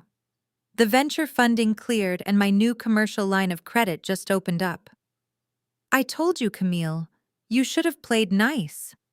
You could have been a part of this empire. Instead, you are just a guest in my corporate headquarters. Brenda stepped forward, placing a condescending hand on my shoulder. I let her keep it there. I am just glad you finally came to your senses, Camille, my mother said, using her fake, gentle church voice for the benefit of the onlookers. It takes a big person to swallow their pride and admit when they are beaten. If you behave tonight and formally apologize to Trent in front of the family, I will ask him to drop the lawsuit. We can start healing and maybe Trent will even let you move back into one of the smaller guest bedrooms. I looked into my mother's eyes. She actually thought she was offering me a generous deal. She thought she had successfully manipulated the power dynamic back to her traditional standard, where the golden child reigned supreme, and I was just the grateful servant, allowed to exist in their shadow. That is very generous of you, Brenda, I said softly. But I am not here to ask for a guest bedroom. I am just here to listen to the speeches. I hear Trent prepared a toast. Trent chuckled, tapping the end of his cigar against his palm. Oh, you want to hear the toast, do you? Well, you are in luck. It is about time I addressed my investors and my supporters anyway. He turned away from me and walked toward the grand staircase that overlooked the living room. Jasmine followed him, her silver dress sparkling under the chandelier. Brenda gave me one last superior smirk before rushing off to stand in the front row. I stayed exactly where I was standing, near the back of the room, with a perfect view of the front doors. Trent climbed up 3 steps and turned to face the massive crowd. He picked up a silver spoon from a passing waiter's tray and clinked it loudly against his crystal champagne glass. The sharp ringing sound echoed through the estate, cutting through the music and the chatter. The DJ slowly lowered the volume of the bass, and the room fell into an expectant silence. Family, friends, and colleagues, Trent began, his voice projecting loudly across the room. We are gathered here tonight to celebrate more than just a successful funding round. We are celebrating resilience. We are celebrating the triumph of vision over jealousy and the power of family unity. He looked directly at me over the heads of the crowd. A few of the aunties turned around to glare at me, nodding along with his words. When I first started this journey, there were people who doubted me. Trent continued, placing a dramatic hand over his heart. There were people close to home who actively tried to sabotage my success because they could not handle the fact that I was building something bigger than they could ever comprehend. They tried to cut off my resources. They tried to steal my property. They tried to break my spirit. Jasmine wiped a fake tear from her eye, and the crowd murmured their sympathetic support. But I did not let them win, Trent said, his voice rising to a triumphant crescendo. I secured the bag. I secured this beautiful estate for my family. And I proved that when you do things the right way, the universe rewards you. So please raise your glasses to the future. The entire room raised their champagne flutes, cheering wildly. Trent smiled, basking in the adoration of a room full of people he had completely conned. He thought it was the greatest moment of his life. He did not hear the faint sound of heavy tires screeching to a halt outside the wrought iron gates. But I did. and my smile was the only genuine one in the entire room. The cheering in the room was deafening, but it could not drown out the sudden sharp wail of police sirens tearing through the quiet neighborhood. At first, the guests thought it was just passing traffic on the main road. Trent kept his glass raised, soaking in the applause. But the sirens did not fade away. They grew louder and more piercing until the red and blue flashing lights began to reflect off the massive windows of the living room, painting the crystal chandeliers in chaotic colors. The DJ stopped the music abruptly. The heavy bass died, leaving a confused murmur in its wake. Before anyone could even walk to the window to see what was happening, the heavy mahogany front doors were violently pushed open. The ice sculpture of the rocket ship wobbled on its pedestal as heavily armed officers swarmed into the grand foyer. There were Fulton County sheriffs in their crisp uniforms and men and women wearing dark windbreakers with the bright yellow letters FBI printed across their backs. A tall federal agent stepped to the front of the group, holding up a gold badge. "Everyone remain exactly where you are," he shouted, his voice echoing off the high ceilings. "Shut down all the music and step away from the doors." The party guests froze in absolute terror. Women in expensive gowns clutched their designer bags, and men in tailored suits backed away, slowly holding their hands up in the air. The illusion of the elite celebration vanished in less than 10 seconds. Trent was still standing on the third step of the grand staircase. His hand was still frozen in the air, holding the crystal champagne flute. The color had completely drained from his face, leaving him looking like a pale ghost. His arrogant smirk was gone, replaced by the wide-eyed stare of a trapped animal. He slowly lowered his arm, but his fingers were shaking so violently that the champagne glass slipped from his grip. It hit the hardwood floor and shattered into dozens of pieces, the expensive liquid splashing against his velvet dinner jacket. Jasmine let out a high-pitched scream and grabbed Trent's arm. "Trent, what is happening?" she cried out, looking frantically at the armed federal agents surrounding the base of the stairs. Brenda pushed her way through the crowd of terrified church elders, her face twisted in confusion and indignation. "Excuse me, officer," Brenda yelled, waving her hands. "You are interrupting a private corporate event. My son-in-law is a very important man, and you have no right to barge into our home like this." The lead federal agent ignored Brenda completely. His eyes locked onto Trent. "Trenton James Holloway," the agent said, pulling a folded document from his jacket. "We have a federal warrant for your arrest on multiple counts of wire fraud, bank fraud, and interstate corporate theft. I need you to step down the stairs and keep your hands where I can see them." Trent did not move. His white male privilege, the invisible shield he had relied on his entire life, was completely useless against a federal indictment. He looked left and right as if trying to find a back door, but he was completely surrounded. Wait, there has to be a mistake," Trent stammered, his voice cracking into a pathetic whine. "I am an entrepreneur. I have venture capital backing. You cannot just arrest me. Call my lawyers." The federal agents did not wait for him to step down. Two deputies marched right up the stairs, grabbed Trent by the arms, and spun him around. The sound of the heavy steel handcuffs clicking shut echoed loudly in the silent room. It was the most beautiful sound I had ever heard. Jasmine was sobbing hysterically, pulling at the agent's sleeves, begging them to let her husband go. The deputies had to physically restrain her to keep her from interfering. "You have the right to remain silent," the lead agent said loudly, reciting the Miranda warning for the entire room of elite guests to hear. "Anything you say can and will be used against you in a court of law. You have the right to an attorney. If you cannot afford an attorney, one will be provided for you." The lead agent did not lower his voice when he listed the specific charges. He made sure every single person in the room heard exactly what Trent had done. "You are being charged with defrauding investors out of $2 million and using forged real estate documents to secure fraudulent commercial loans," the agent announced. The guests gasped. The word forged hit the room like a bomb. People started whispering frantically to each other, pulling out their phones to text their friends about the scandal unfolding right in front of them.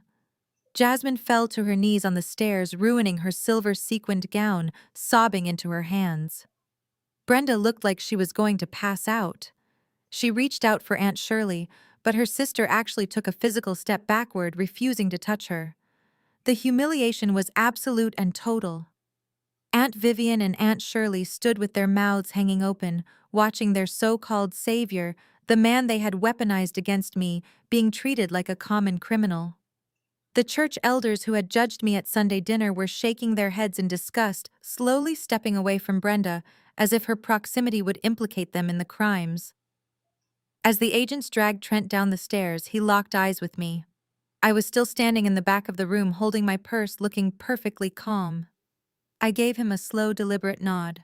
The realization hit him like a physical blow. He knew in that exact moment that I was the one who had handed him over. He knew that his fake deed and his stolen shipping routes had been uncovered. His mouth opened to scream at me to call me crazy or jealous. But the federal agents pushed him forward toward the front doors before he could utter a single word. The agents were leading Trent toward the wide-open front doors. The flashing red and blue lights illuminated the sheer terror in his eyes. I stepped out from the back of the room and walked directly into his path. The heavy thud of my Louboutin heels on the hardwood floor seemed to echo louder than the sirens outside. The lead federal agent paused for a fraction of a second, sensing that I had something to say. I reached into my designer bag and pulled out the thick stack of authentic trust documents. I did not hand them to him. I slammed them flat against his chest, pressing the heavy paper into his ruined velvet jacket. Trent let out a pathetic gasp, looking down at the documents trapped between my hand and his chest. I leaned in close, but I kept my voice loud enough for the entire silent room to hear every single word. "I told you I was not here for a guest bedroom, Trent," I said, my voice cold and hollow. "I am here to explain basic real estate law to a failed tech bro. Apex Holding Trust owns this estate. I am the sole trustee. The trust legally requires my signature to transfer any assets. Mom does not own this house. She has never owned this house. Her signature on your fake quitclaim deed is entirely worthless." Trent stared at me, his jaw trembling. The realization was crashing over him in massive, suffocating waves. He could not look away from my eyes. "You did not outsmart me," I continued, letting the document slip from my hand and fall to the floor at his feet. "You just collateralized a $2 million commercial loan with thin air. You lied on federal bank documents. You pledged an asset you never owned. You are not a genius entrepreneur, Trent. You are just a sloppy thief who is about to spend the next 20 years in a federal penitentiary." The lead agent grabbed Trent's shoulder and shoved him forward. Trent stumbled, his designer shoes slipping on the scattered papers. He did not even try to defend himself anymore. The arrogance was completely gone, replaced by the devastating reality of his own actions. The federal agents marched him right past the melting rocket ship ice sculpture and out into the humid Atlanta night. Brenda pushed past Aunt Shirley and stumbled toward the front of the room. She was shaking her head violently, refusing to accept the total collapse of her carefully constructed narrative. "This is a mistake," Brenda yelled, her voice cracking in desperation. "Trent is a good man. He is a wealthy man. He has a massive trust fund. He would never steal from anyone. He pays for everything." I turned to look at my mother. She was clutching her pearl necklace, looking like a woman who was slowly losing her mind. Her pristine church image was evaporating into thin air. "He does not have a trust fund, Brenda," I said, stepping away from the open door as the police cruisers outside prepared to leave. "He has never had a trust fund. He has been living off my money for years, and when I cut him off, he panicked. He started stealing from my shipping routes to fund his dropshipping scam, but it was not enough to maintain Jasmine's fake influencer lifestyle. So he started looking for other sources of cash." I looked over at the lead federal investigator who had remained in the foyer holding a thick clipboard of financial records. He stepped forward, looking directly at my mother. "Mom?" The investigator said, his tone entirely devoid of sympathy.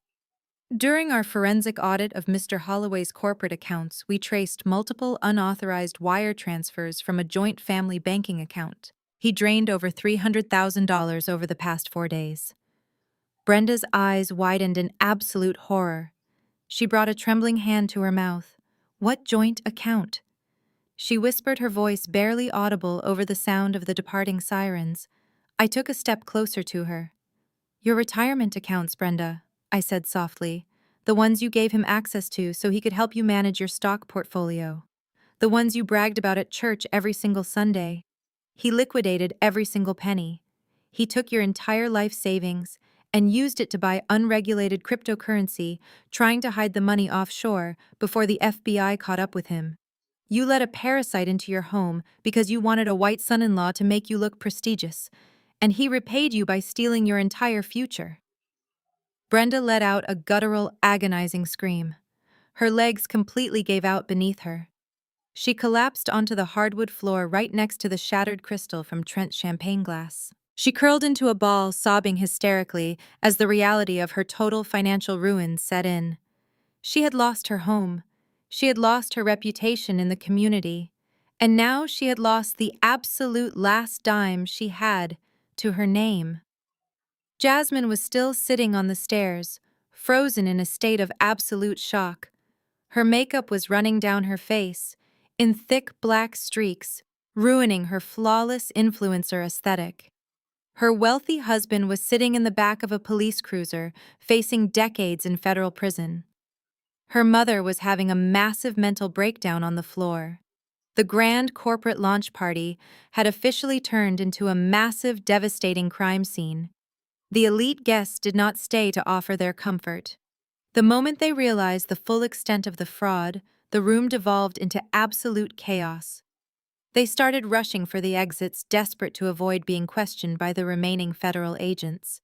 The prominent church elders scrambled past Brenda without even offering a hand to help her up. They kept their heads down, ignoring her pathetic cries for help. Aunt Vivian and Aunt Shirley practically ran out the front door. They pushed past the catering staff, desperate to distance themselves from the family scandal. They did not want to be associated with a family that was being raided by the Federal Bureau of Investigation. The same women who had lectured me about family unity and blood loyalty were now abandoning my mother the second she had absolutely nothing left to offer them. The hired valets were overwhelmed as dozens of luxury cars peeled out of the long driveway. The caterers quietly packed up their expensive silver trays and slipped out the back doors, unpaid and eager to escape. The DJ had already abandoned his booth, leaving his equipment behind.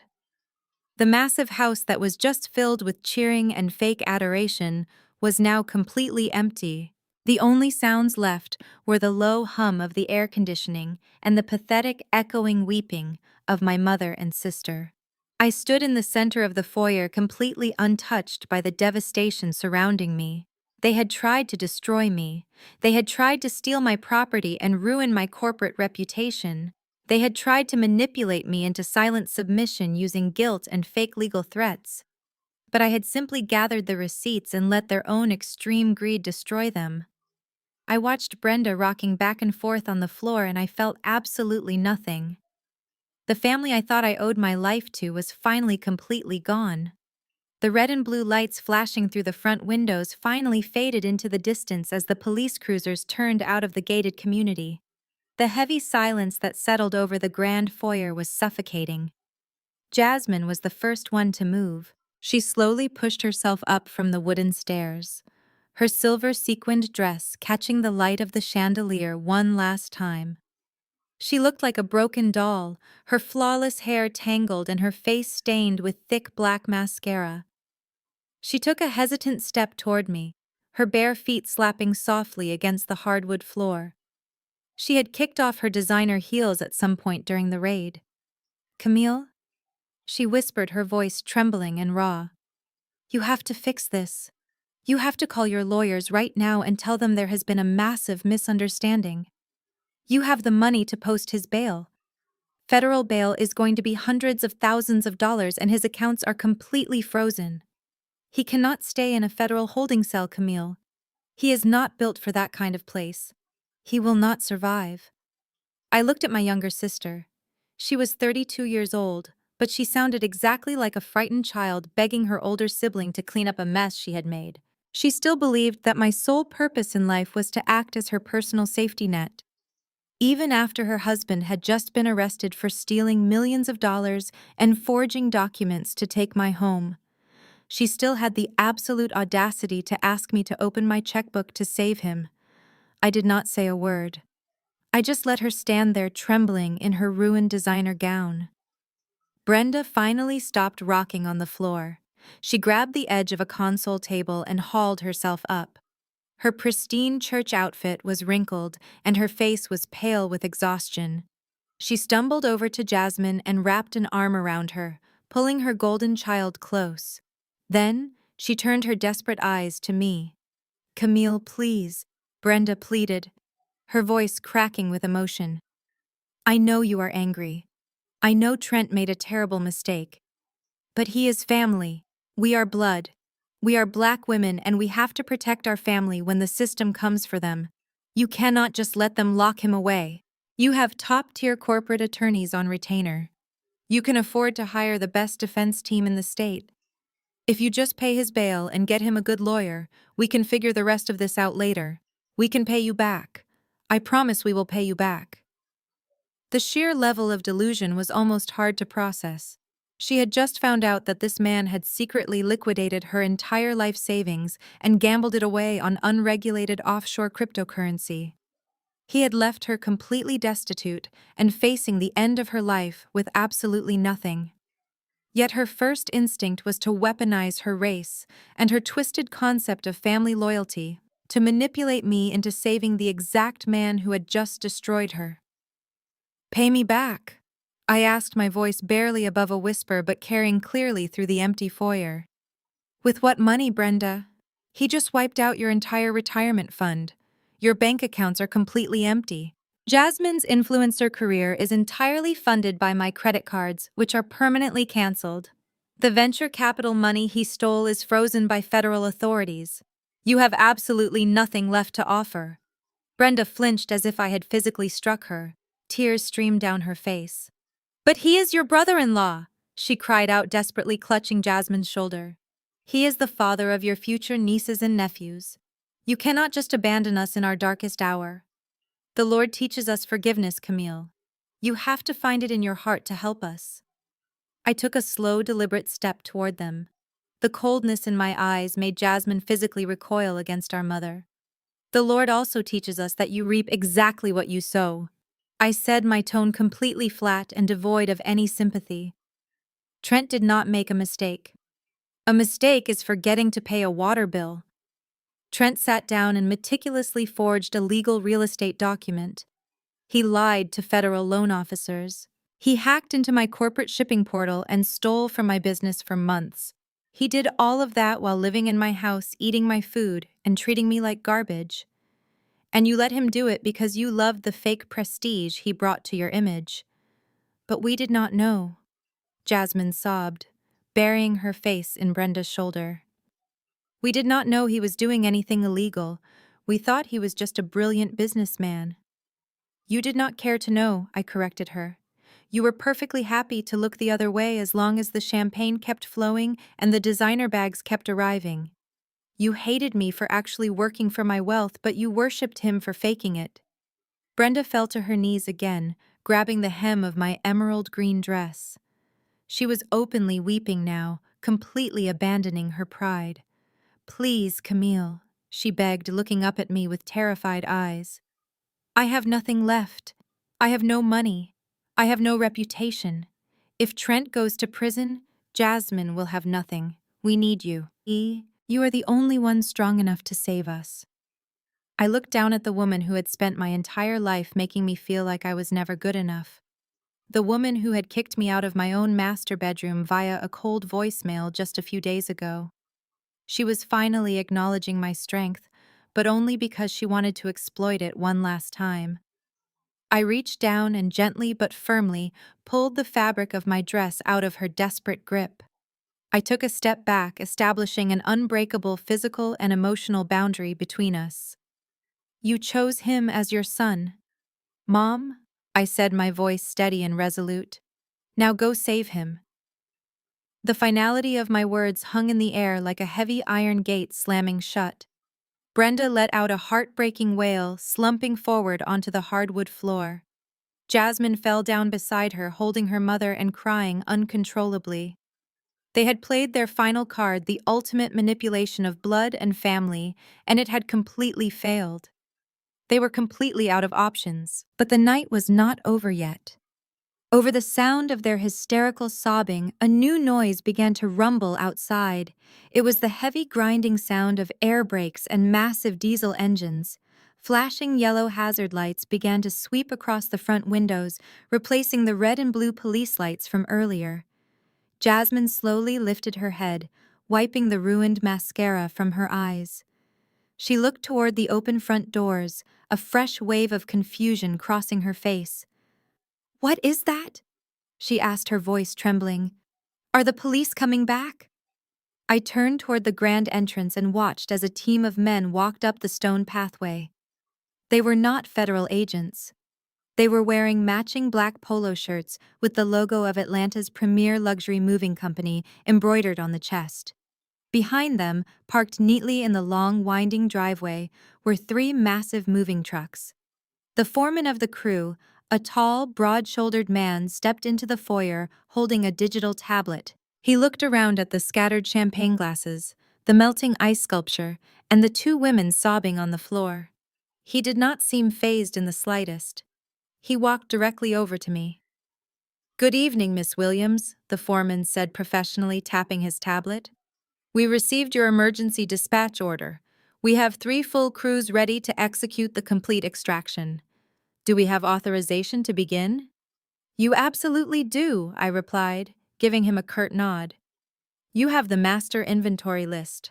I want every single item on that list removed from this property tonight." "What is going on?"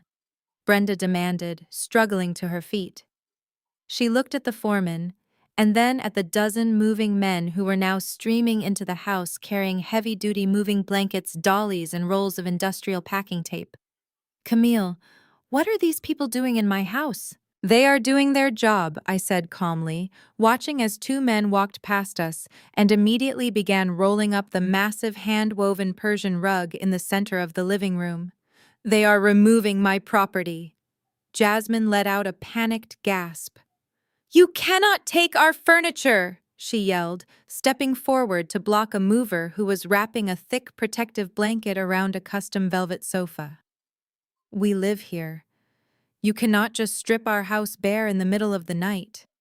The mover simply stepped around her and continued his work with brutal efficiency.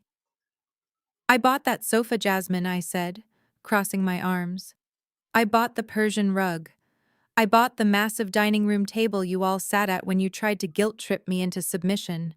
I paid for the crystal chandeliers, the modern art on the walls, the custom mattresses in the bedrooms, and the high-end appliances in the kitchen. My corporate card is on every single receipt. The trust owns the house, but I personally own everything inside it. And since you are no longer welcome to enjoy my hospitality, I am taking my things with me." Brenda watched in absolute horror as a team of men walked into the formal dining room and began disassembling the massive oak table. Another crew was taking down the expensive silk drapes from the windows. The house was being dismantled right before her eyes. "You are leaving us with nothing," Brenda whispered, her voice completely hollow. She walked aimlessly into the living room, watching the men unhook the 85-inch smart TV from the wall above the fireplace. No beds, no couches. How are we supposed to live here? I reached into my designer bag one final time. I pulled out a single sheet of crisp white paper. It was an official legal document stamped by the county clerk earlier that afternoon. I walked over to my mother and held it out to her. She stared at it, refusing to take it, so I simply placed it on the bare mantel of the stone fireplace right where the television used to be. "You are not going to live here, Brenda," I said, my voice echoing slightly now that the heavy rugs and furniture were being removed. The acoustics of the house were already changing, transforming the space from a warm, luxurious estate into a cold, empty cavern. "That is an official 24-hour notice of eviction." I continued, explaining the document clearly. "The trust is liquidating the asset. Apex Holding Trust, has already contracted a commercial real estate broker. This property will be listed on the market tomorrow morning at 9 o'clock. The new locks will be installed tomorrow evening. You and Jasmine have exactly 24 hours to pack whatever personal clothing and cheap items you actually bought with your own money and vacate the premises. Jasmine let out a long, agonizing scream of pure frustration. She grabbed a decorative throw pillow that a mover had left on the floor and threw it blindly at the wall. "You are a monster!" she screamed at me. "You are a cold-hearted evil monster. You planned this. You planned to leave us homeless and bankrupt." "I did not plan your greed, Jasmine," I replied, turning to look at her one last time. "I just stopped paying for it." I did not wait for another response. There was nothing left to say. I turned my back on my mother and my sister and walked toward the grand entrance. The moving crew parted respectfully to let me pass. As I stepped out into the cool night air, the sound of packing tape ripping and heavy furniture being rolled out the door filled the silence. I walked down the long driveway toward my waiting private car. I did not look back at the estate. I did not look back at the flashing hazard lights of the moving trucks. I simply opened the car door, slid into the quiet leather interior, and told the driver to take me home. The heavy chain that had bound me to their toxic expectations was finally completely broken. They were sitting in a hollow, echoing house with absolutely nothing left but the consequences of their own actions. And for the first time in my life, I was entirely, truly free. Exactly 1 month has passed since that night. I am standing on the sprawling glass balcony of my new penthouse suite in the heart of downtown Atlanta. The night air is warm and carries the faint hum of the city below. I take a slow sip of my favorite vintage Bordeaux, the same wine Trent tried to drink on my front porch when he thought he had won. The skyline is glowing with millions of lights, but the only thing I feel right now is an overwhelming sense of profound peace. It is amazing how quiet your life becomes when you stop funding the chaos. The fallout from the FBI raid was swift and entirely destructive for the people who tried to destroy me. Trent is currently sitting in a federal holding facility. The judge denied his bail immediately, considering him a severe flight risk, given the offshore cryptocurrency accounts my forensic team uncovered.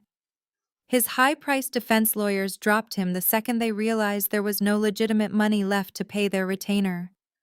He is facing 20 to 30 years in federal prison, and the venture capital firm is ruthlessly pursuing everything he has left. His arrogant tech bro persona crumbled the moment he had to trade his custom velvet suits for a standard-issue orange jumpsuit. The estate sold in less than 2 weeks. Apex Holding Trust liquidated the asset to a commercial developer who plans to tear down the mansion and build luxury townhomes. Brenda and Jasmine had exactly 24 hours to pack their cheap clothes into garbage bags and vacate. They are now renting a cramped 2-bedroom apartment in a suburb far outside the city limits. Jasmine's influencer career evaporated the moment the internet found out her entire life was funded by federal wire fraud and her sister's stolen credit cards. Her fake friends abandoned her completely. I heard through mutual acquaintances that she recently had to take a job working the cash register at a local retail store just to afford groceries. Brenda lost her prestigious standing at the church.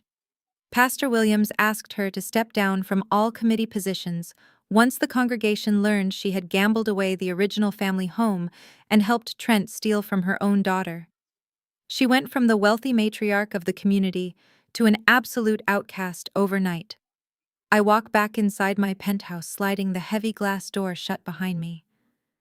The interior is beautifully minimalist, decorated exactly the way I want it without a single compromise. My phone is resting on the marble kitchen island. Its screen lights up with a new notification. I walk over and pick it up. It is a long, frantic text message from an unknown number, but I instantly recognize the manipulative tone. It is Brenda using a prepaid burner phone. The message is a rambling paragraph alternating between cursing my name and begging me to pay Jasmine's rent because they are facing eviction again. Brenda talks about family duty and how the Lord will punish me for turning my back on my own blood. I do not feel angry reading her words. I do not feel guilty. I actually feel absolutely nothing at all. I tap the screen and permanently block the number. Then I go into my settings and completely change my personal phone number, ensuring they will never be able to reach me again. The digital cord is finally permanently cut. For my entire life, I was told that being a strong Black woman meant carrying the weight of my family on my shoulders. Society teaches us that we are supposed to endure the disrespect, the financial drain, and the emotional abuse in the name of loyalty. We are expected to build empires only to let generational parasites tear them down piece by piece. My mother and sister weaponized that trope against me. They wanted me to be strong enough to fund their lavish lifestyles, but weak enough to never demand respect in return. They thought family meant unconditional access to my assets, but I had to learn the hard way that blood does not entitle anyone to your peace. If your family only loves you when you are paying their bills, they do not love you at all. They love the convenience you provide. You are not a daughter or a sister to them. You are a human bank account. Cutting off toxic family members is often portrayed as a tragedy, but for me, it was the greatest victory of my life. I did not lose a mother and a sister. I lost a massive financial liability and a constant source of anxiety. I reclaimed my self-worth the moment I stopped trying to buy their affection. My logistics company just closed the most profitable quarter in its history because I finally stopped pouring my energy into a bottomless pit of familial greed.